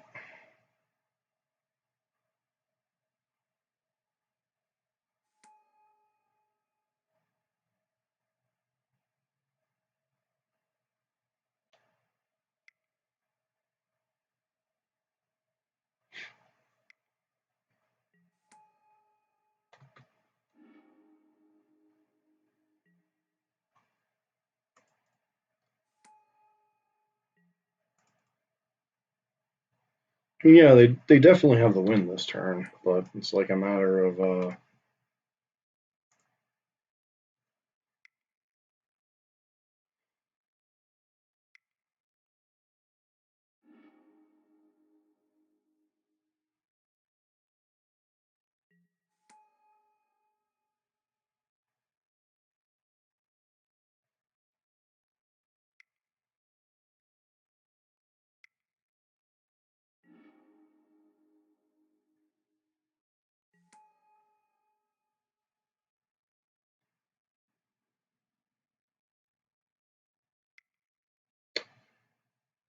all right.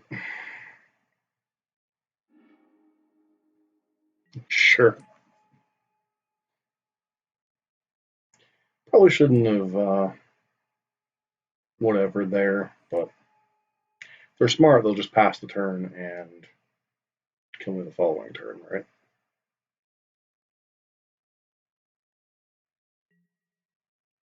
Mm-hmm.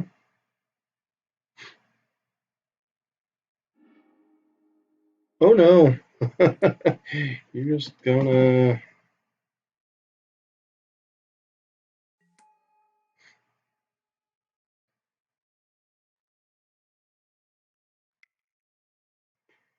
keep doing the thing, aren't you?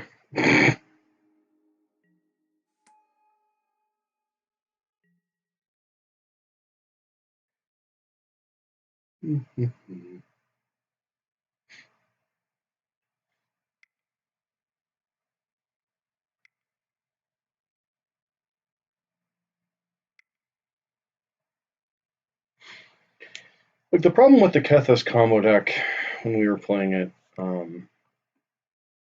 nothing too surprising here, is the fact that it just takes up an inordinate amount of time. So I'm just sitting here as they do their thing. Sure. It's interesting to get to see their deck. I mean,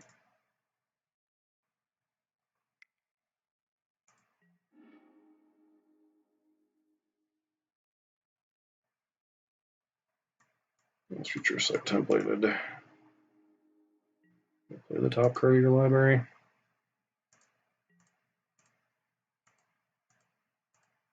So I could be like nice and like tell my opponent that they should probably just pass the turn and kill me, but you know, whatevs.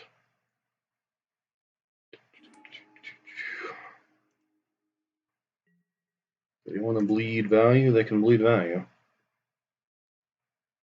And there's certainly a chance they could, you know, win get another game in 10 minutes or less, but I think they are needlessly burning clock.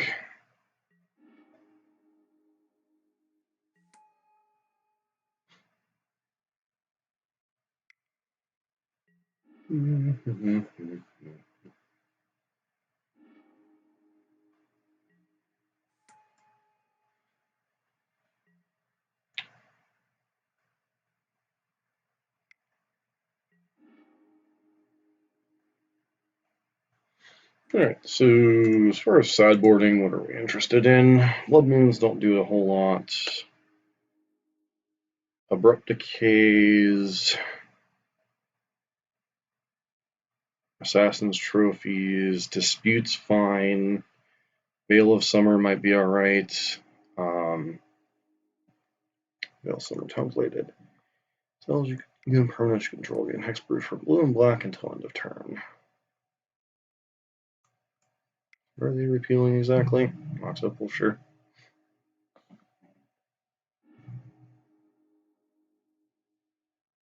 Guess they're afraid I'm sitting on like engineered explosives. Yeah, I don't understand. If you have engineered explosives needled, why aren't you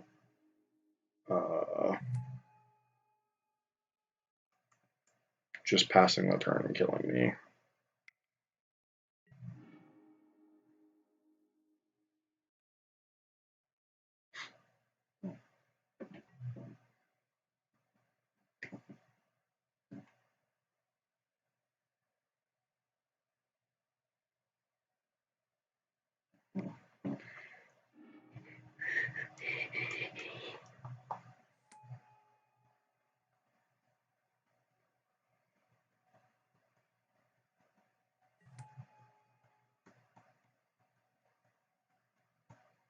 Like they're missing like a bajillion triggers to mill us out.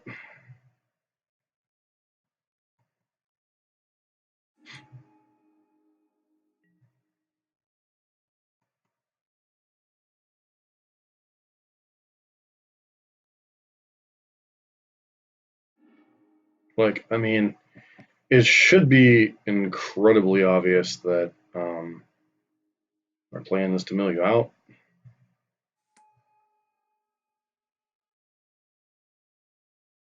Not mill you out, time you out, but, you know, whatevers.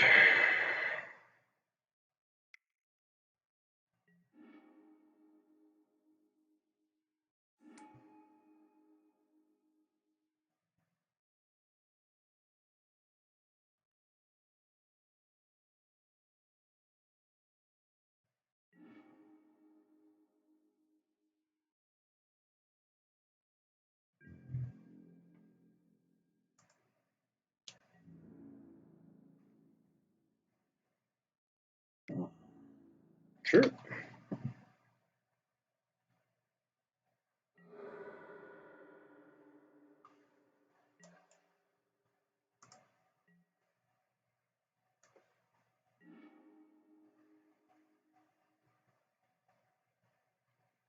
All right.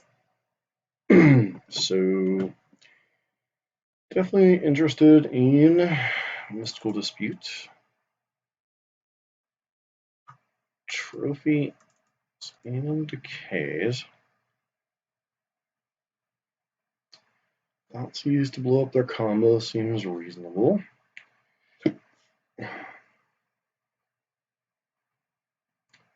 What cards are we not actually interested in here? Like maybe shaving. Is it crazy to shave a foundry? Shave an Oko. Shave a goose. Play Dread of Winter.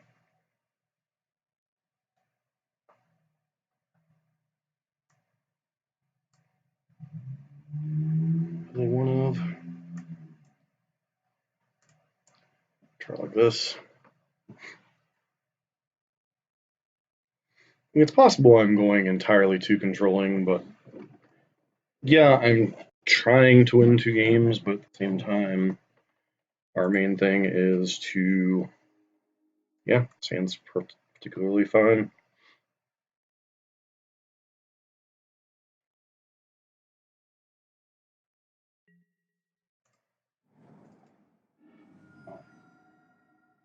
I think I just get a copy of this.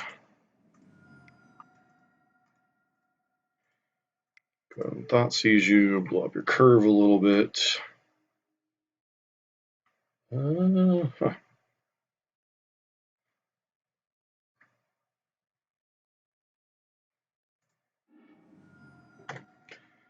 that, slow you down a little bit. It's actually possible that I was supposed to take Saheeli there.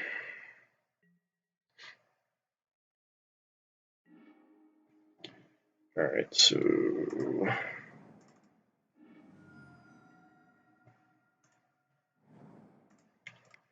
let's run out foundry here. Not that we particularly have any fuel, but alright, sure.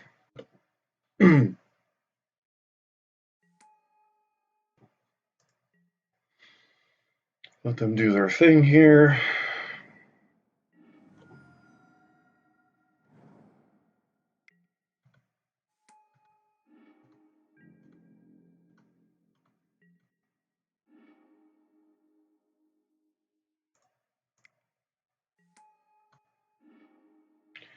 Their Thoughtseize seems particularly appealing here. So you have Psi, Paradoxical Outcome, and Saheeli. Let's take your Paradoxical Outcome. You still might be able to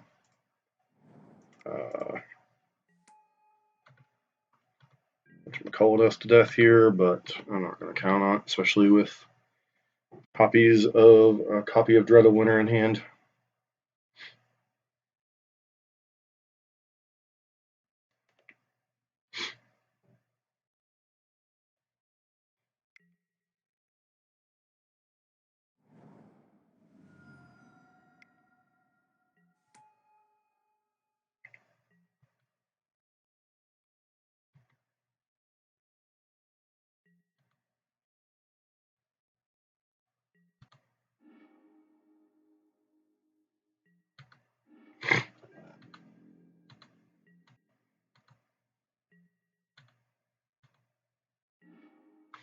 Alright, draw our own Emery, which is nice.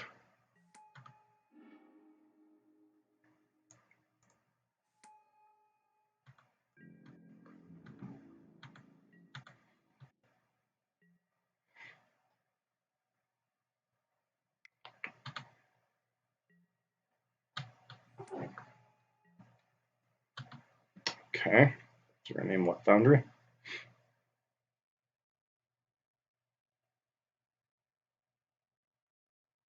Okay.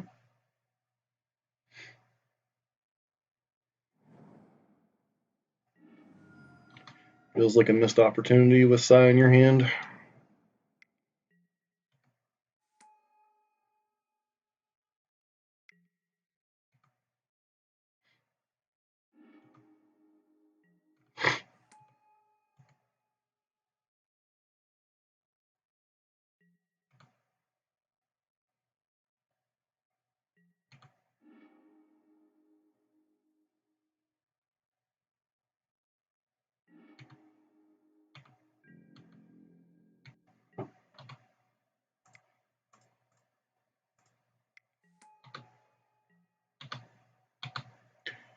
We're going to draw snow here.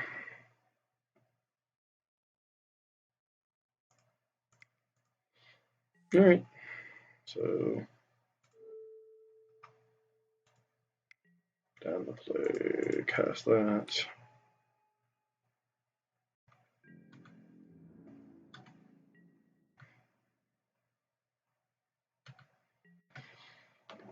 Alright, so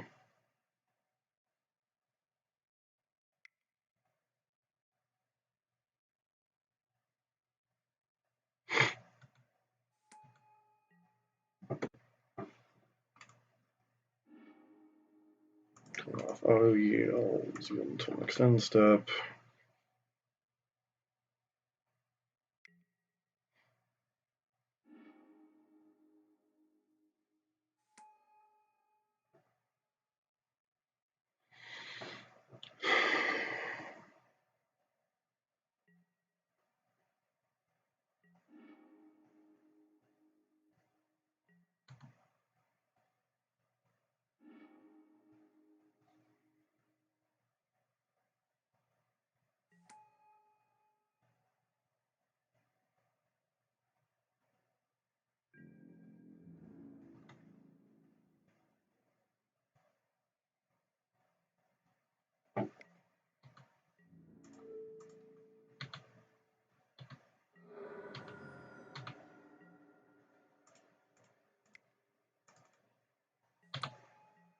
on,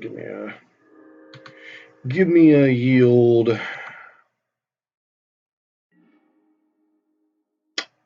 Okay.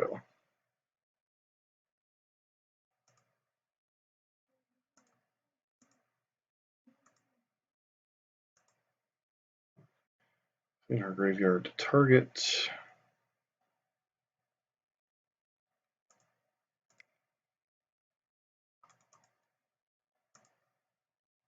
One, two, three.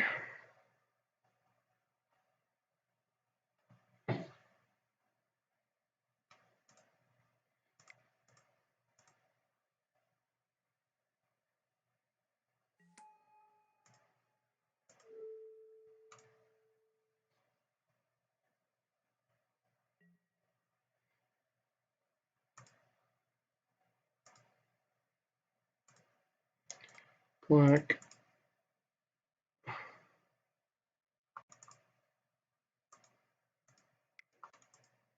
Do this.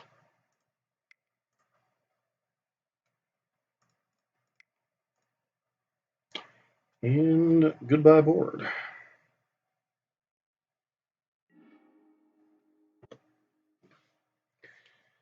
Pass turn.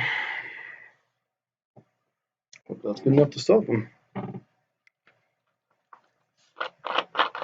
Yep.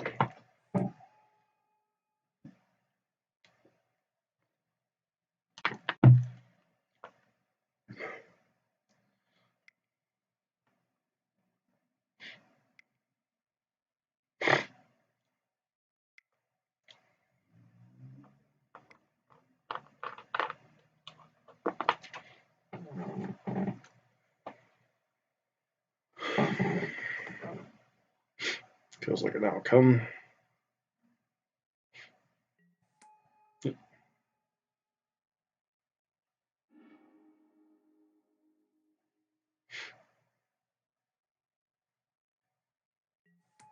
Yep.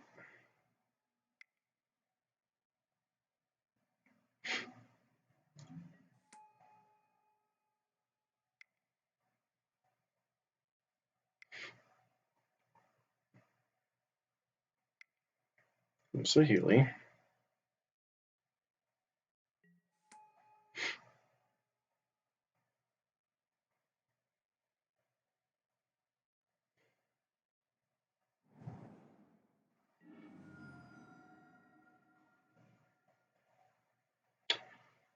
Fails to find.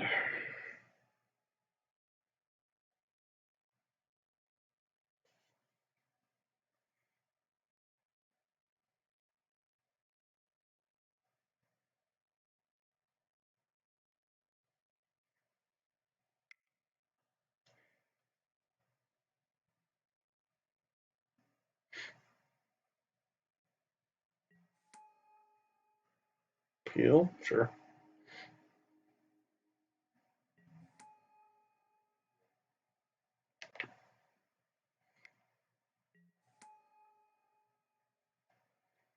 Oko.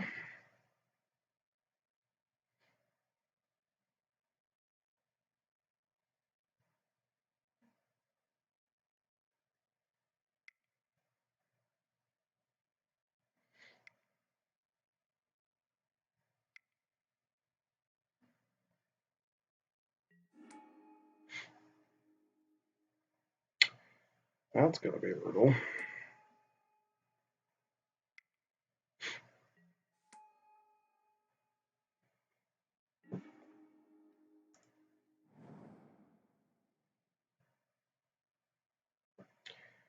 Yep.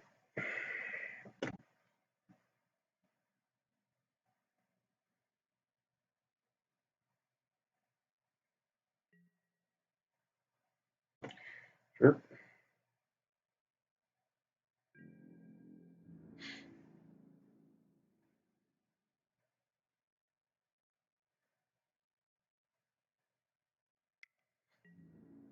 Yeah.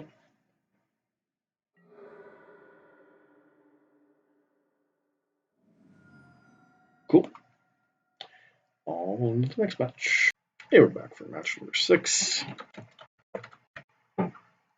Be on the play, which was nice.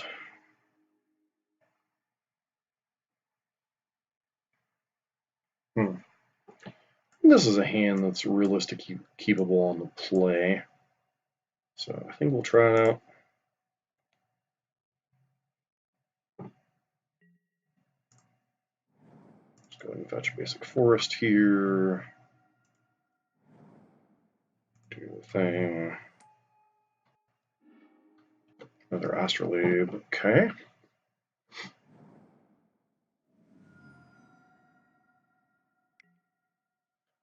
Alright, so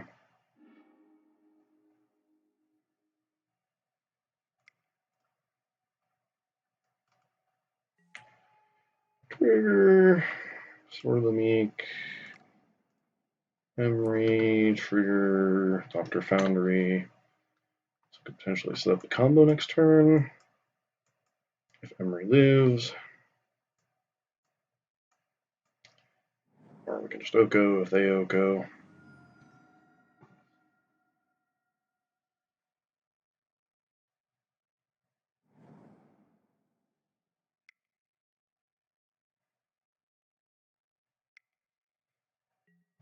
Yep, there's an Oko.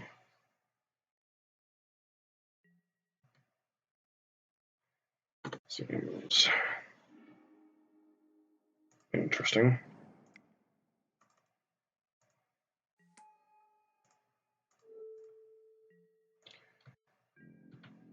Go and kill your Oko.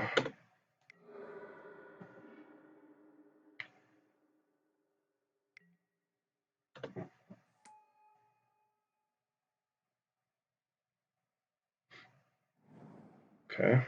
Do you have another Oko?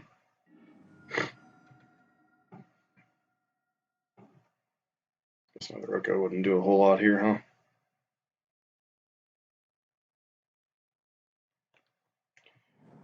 Guess they really didn't want me to get the combo, but have their own foundry? Ah, okay, cool.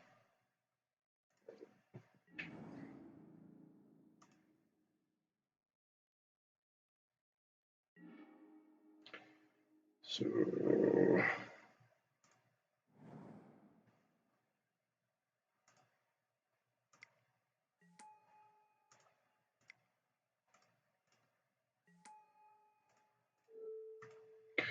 when the Okos are going beat down, this game might be over before you stabilize.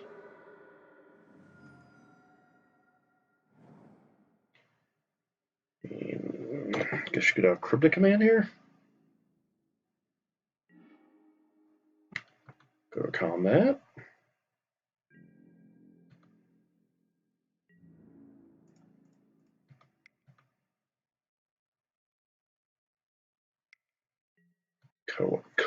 Coatl.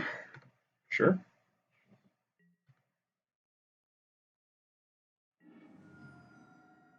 Another Coatl.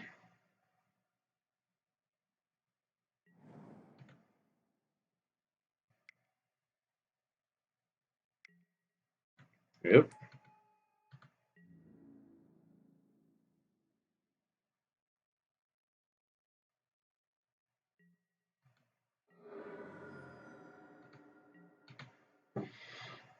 All right.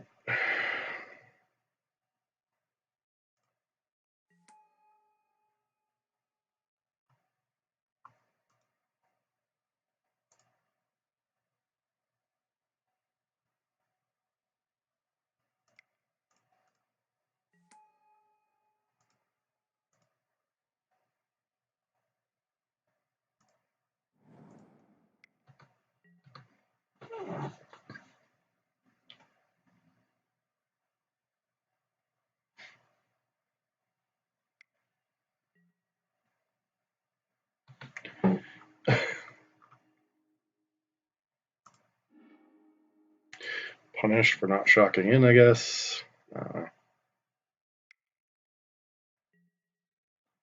Yeah, sure.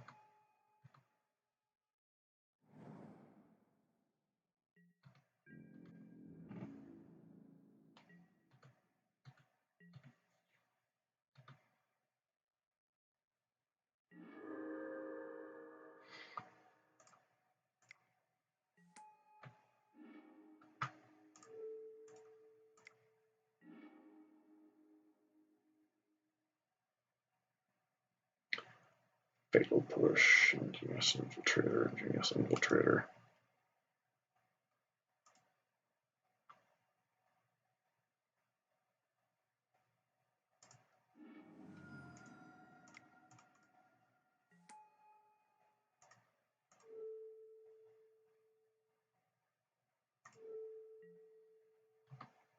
Beat downs. Block, block. Or you die.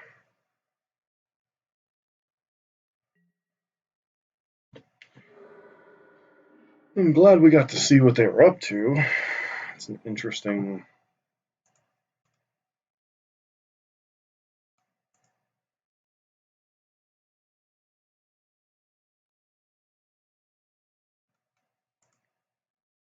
So, did they play Oko themselves? They did. So you're probably interested in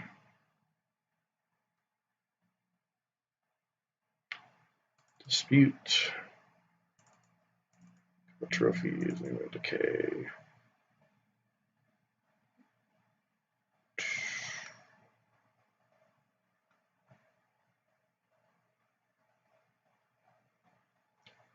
It seems to be a more tempo-oriented deck, but like, how much are we supposed to care about that? Is she a goose or two since they have push? Just like one goose. Dotsies.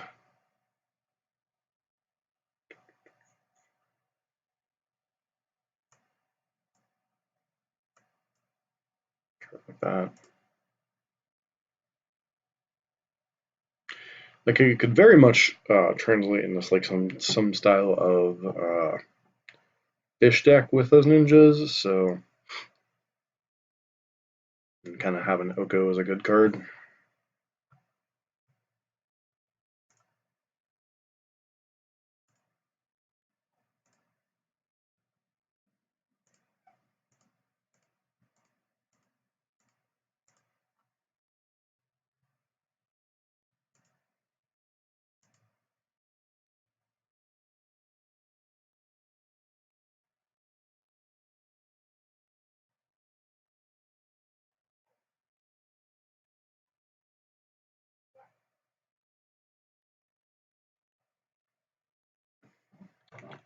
Genius Infiltrator.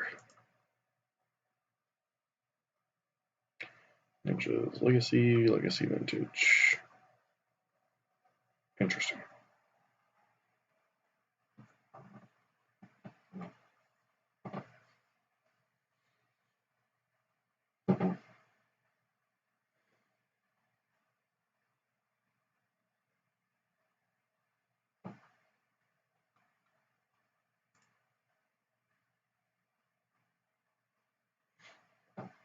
So far we've played against what?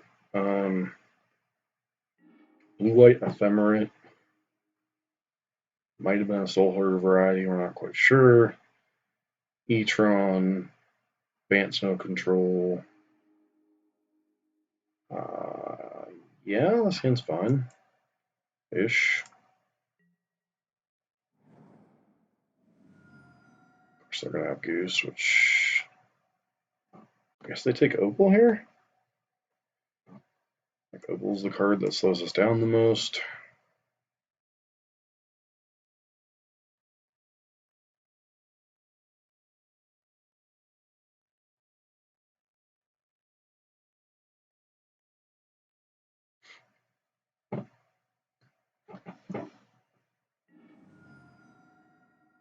Alright, that was a pretty good draw, I think.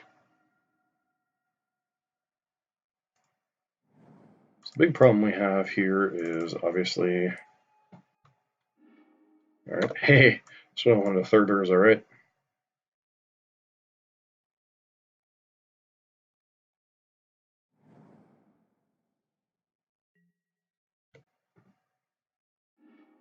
Alright, there's a Citadel.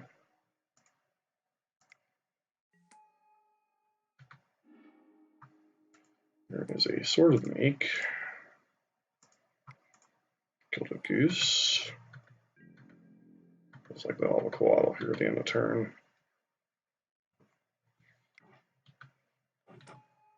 Yep, cantripping. They're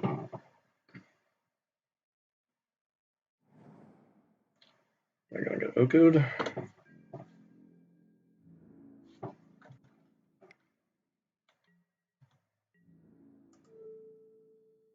Nope, because if they have another, whatchamacallit there, they can just get us.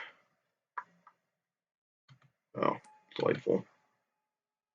So we get to draw a card.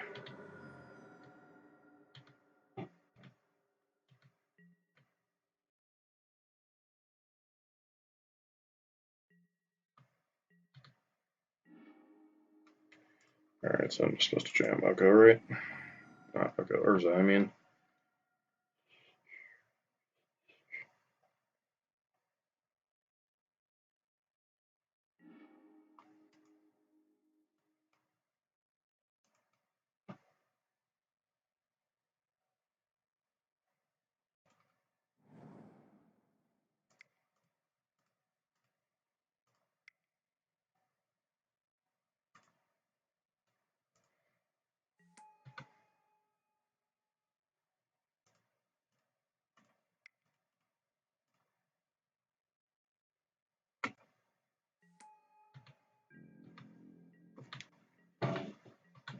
Go ahead.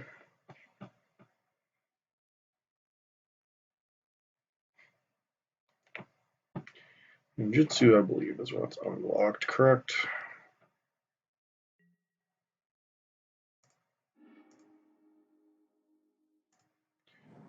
Sure.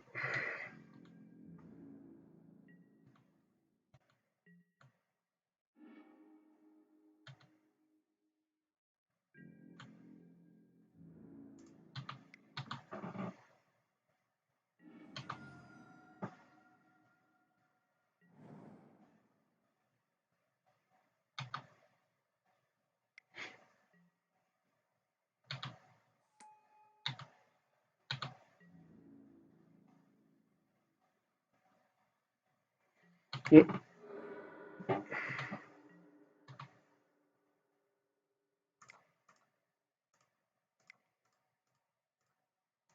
There's another Urza.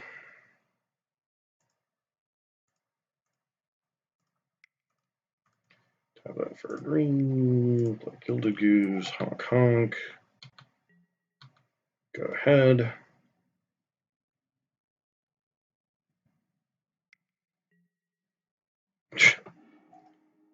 Sure.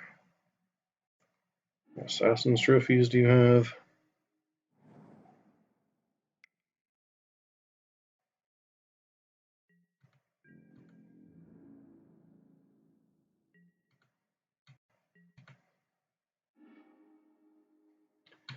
That's a pretty good one.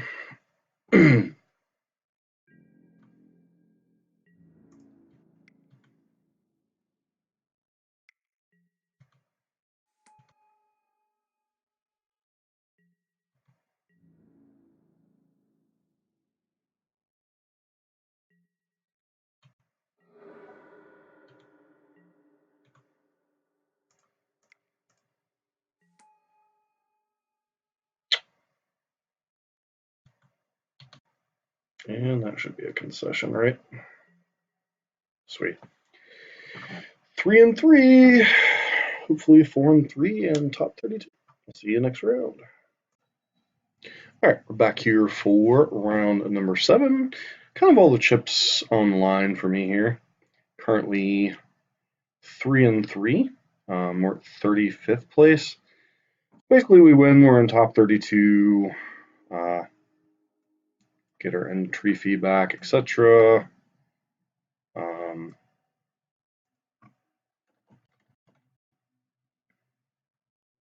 see.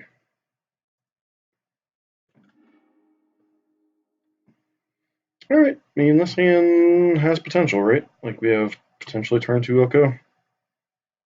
What else am I supposed to do here, right?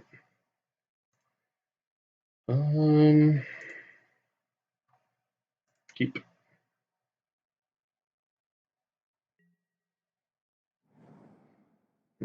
Looks like burn, possibly.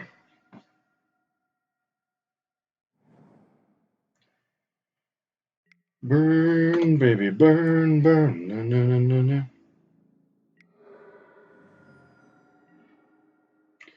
Alright, so we could do a couple of things here. We could play Goose into potential Blaze. We could just run out explosives on one. I'm just supposed to go for the highest upside play, right? Actually, is that even the highest upside play?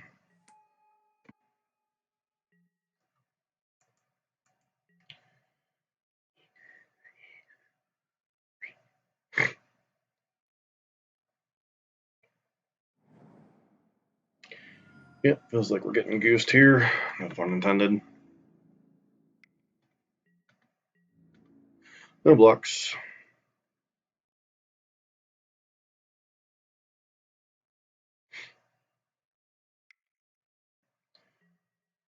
Helix and goose, sure.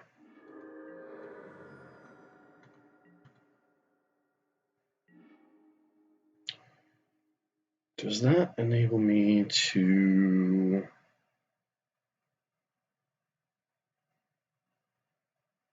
this turn? I think it does, right? To go...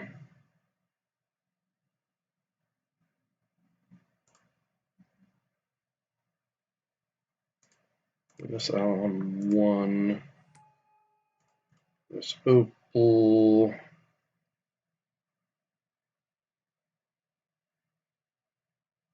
Supposed to crack it immediately? Feels like I'm supposed to crack it immediately. Like, if they want a Boros charm to save their Swiss Spear, I think I'm okay with that. And next turn we get to Oko.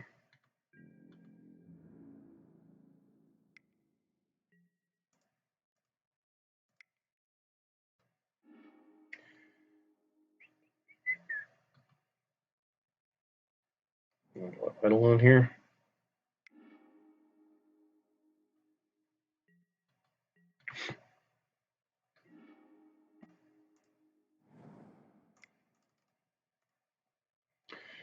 Oko.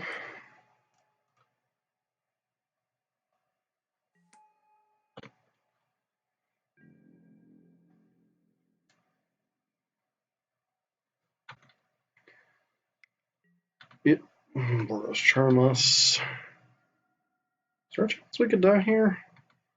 Unlikely. Possible, but unlikely. Guess this. Okay.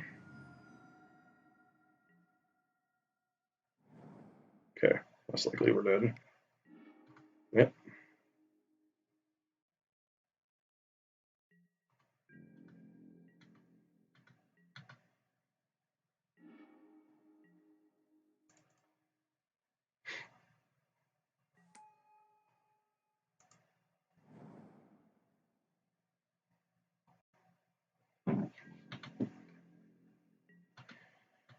Just play the Oko game.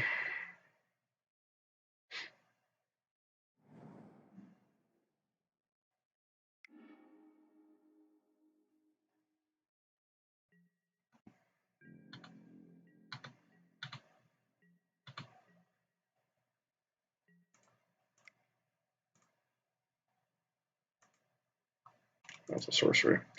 Alright. Message learned. Yeah, skull crack.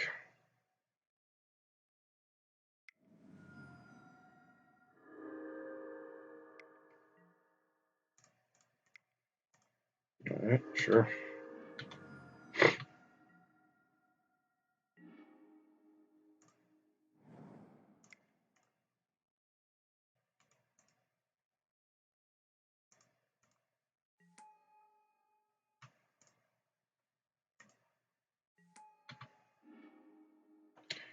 Urza.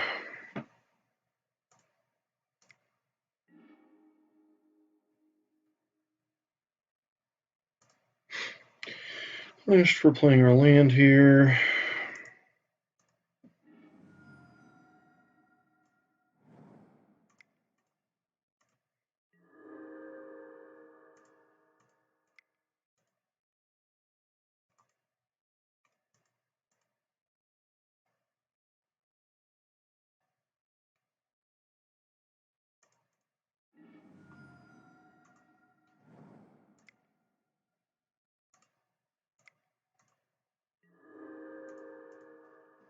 Pass turn, and I think this game is probably over.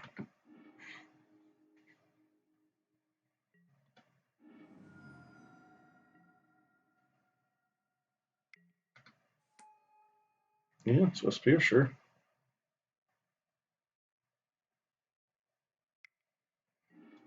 All right.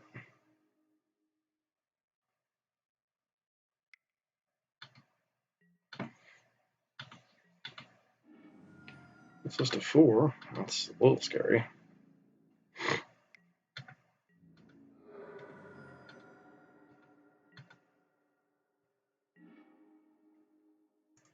All right, do the thing.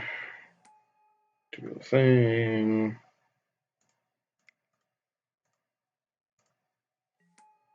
Do the thing.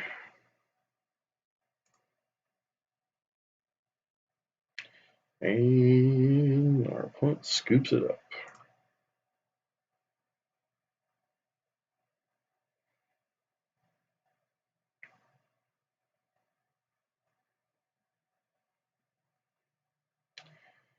So we could do a lot of things. 1 or 2 copies of Dread of Winter could be fine. 1 or 2 copies of Battle of the Bridge. Shiva Thoughtcast and a Chromatic Star. Another Battle of the Bridge. Cullet.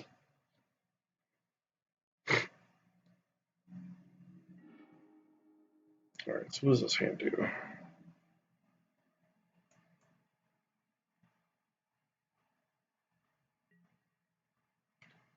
It's no opponents at mulliganing. I think this hand's sufficient enough. Going to 5. This is the comeback. This is the moment. Tonight is the night when we put ourselves up.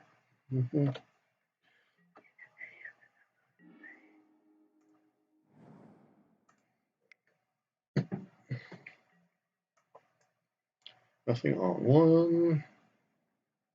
Eidolon on 2. Yep.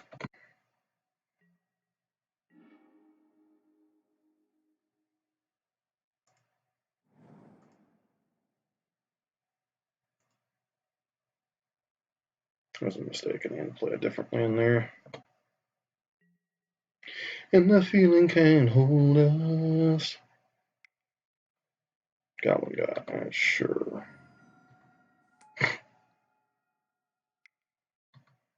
Wowzers.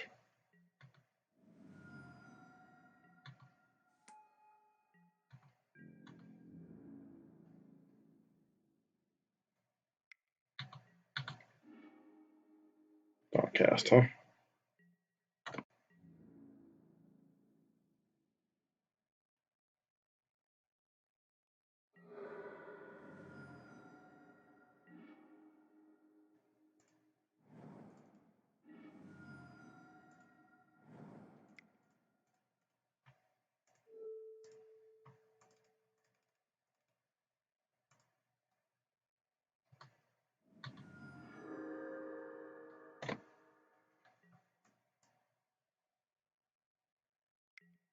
Wow.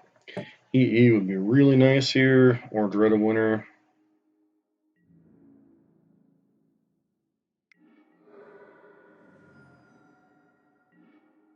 Alright, there's a bauble.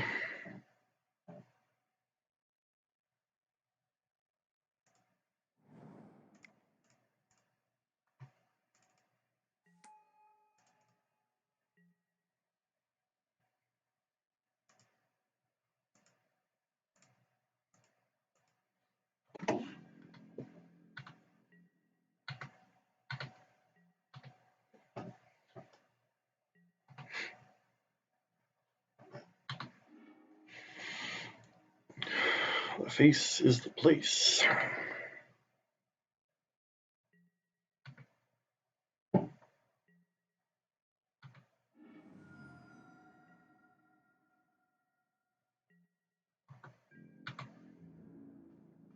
So if they have Skull Crack, we might be dead here. For Urza.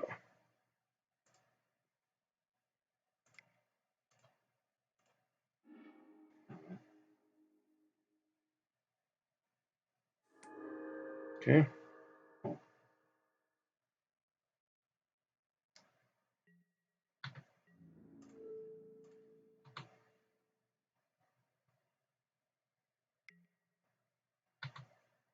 Do you have double bolts?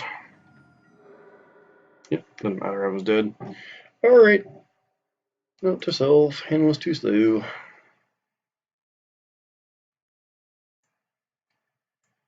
Try the winner.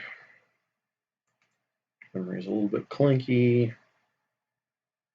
Thoughtseize. Yeah, why is Thoughtseize still in the deck? That's an interesting one. So, mystical dispute.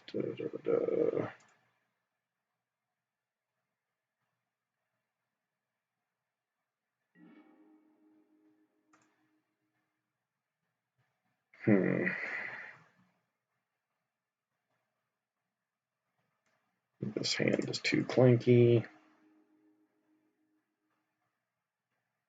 This hand's much more acceptable, but still not great.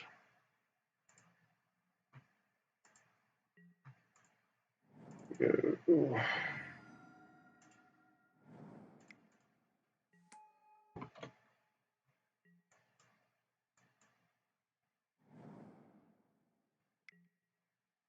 Sure.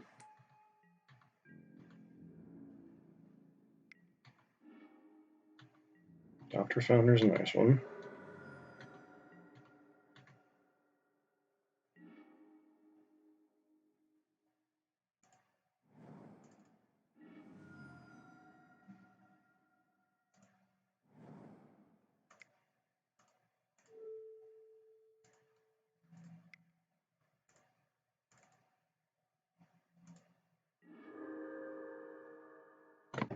Pass turn.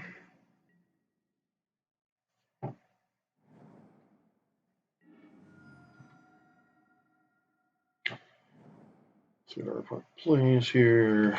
Idle on, bro.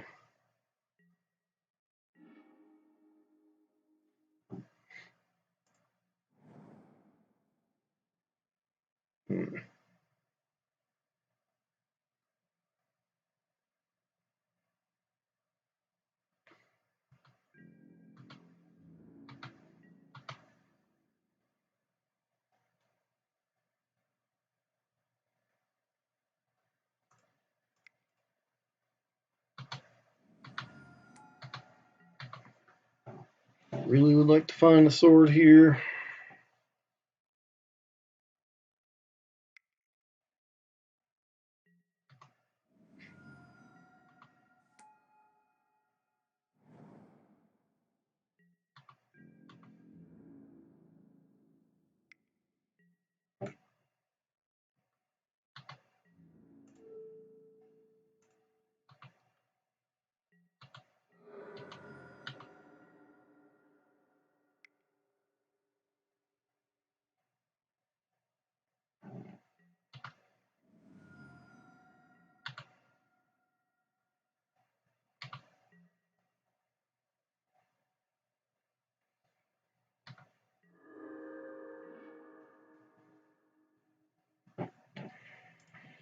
Sure.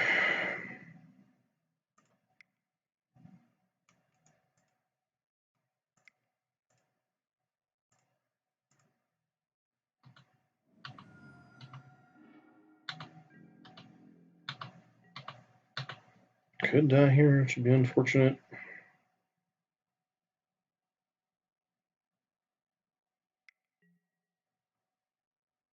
Sure.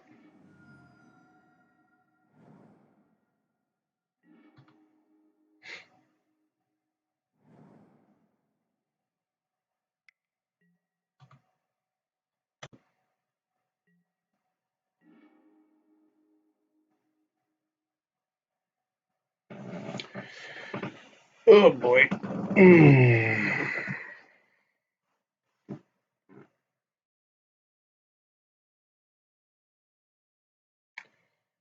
Am I willing to go to 3 against a deck full of 3 mana burn spells?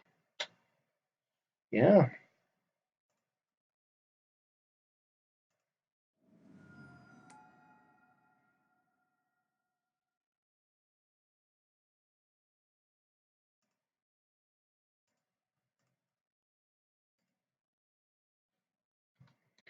So I'm basically dead.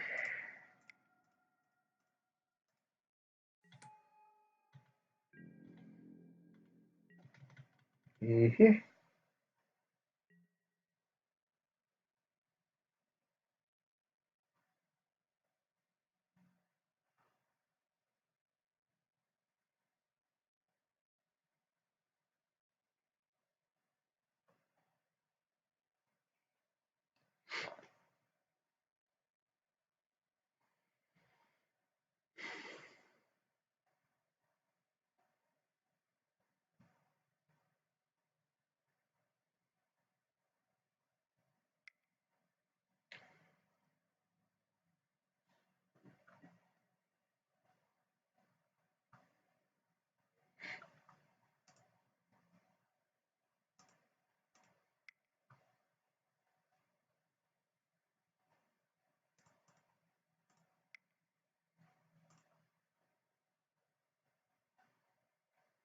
Hey, with the burn spell, I mean, I'm dead here. Cool.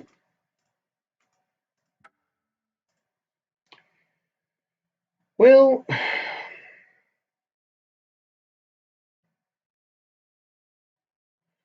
rather unfortunate ending here.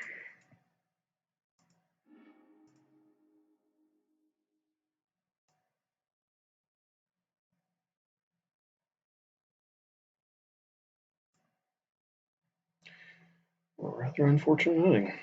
Alright, be back in a bit to wrap up. So, here for the wrap up with the Modern Challenge today. Probably gonna finish top 64, so at least getting half the entry fee back. But this deck definitely has a very different feel to it than the regular Urza Oko counterspell based decks. There were some spots where the Thopter Foundry Swords of Ink combo is very nice, but does make us, I think, a little bit more vulnerable to things like Stony Silence and such. I think there were a lot of sequencing and other plays that I was not as familiar with in some of the matchups, and just some plays that I just flat out missed. Like, I think we could have possibly won against McWinsauce if we had been able to end the, or if we had paid for the Mystical Dispute for the Urza, if he or she didn't have another counterspell. Beyond that, the burn matchup definitely feels like we should have won that one, but I don't know if I just kept too slow hands game 2 and game 3, and our opponent mulliganed very aggressively. Props to them for being a deck that's probably not the best of matchups for them. We were kind of close to drawing out of it, but yet not.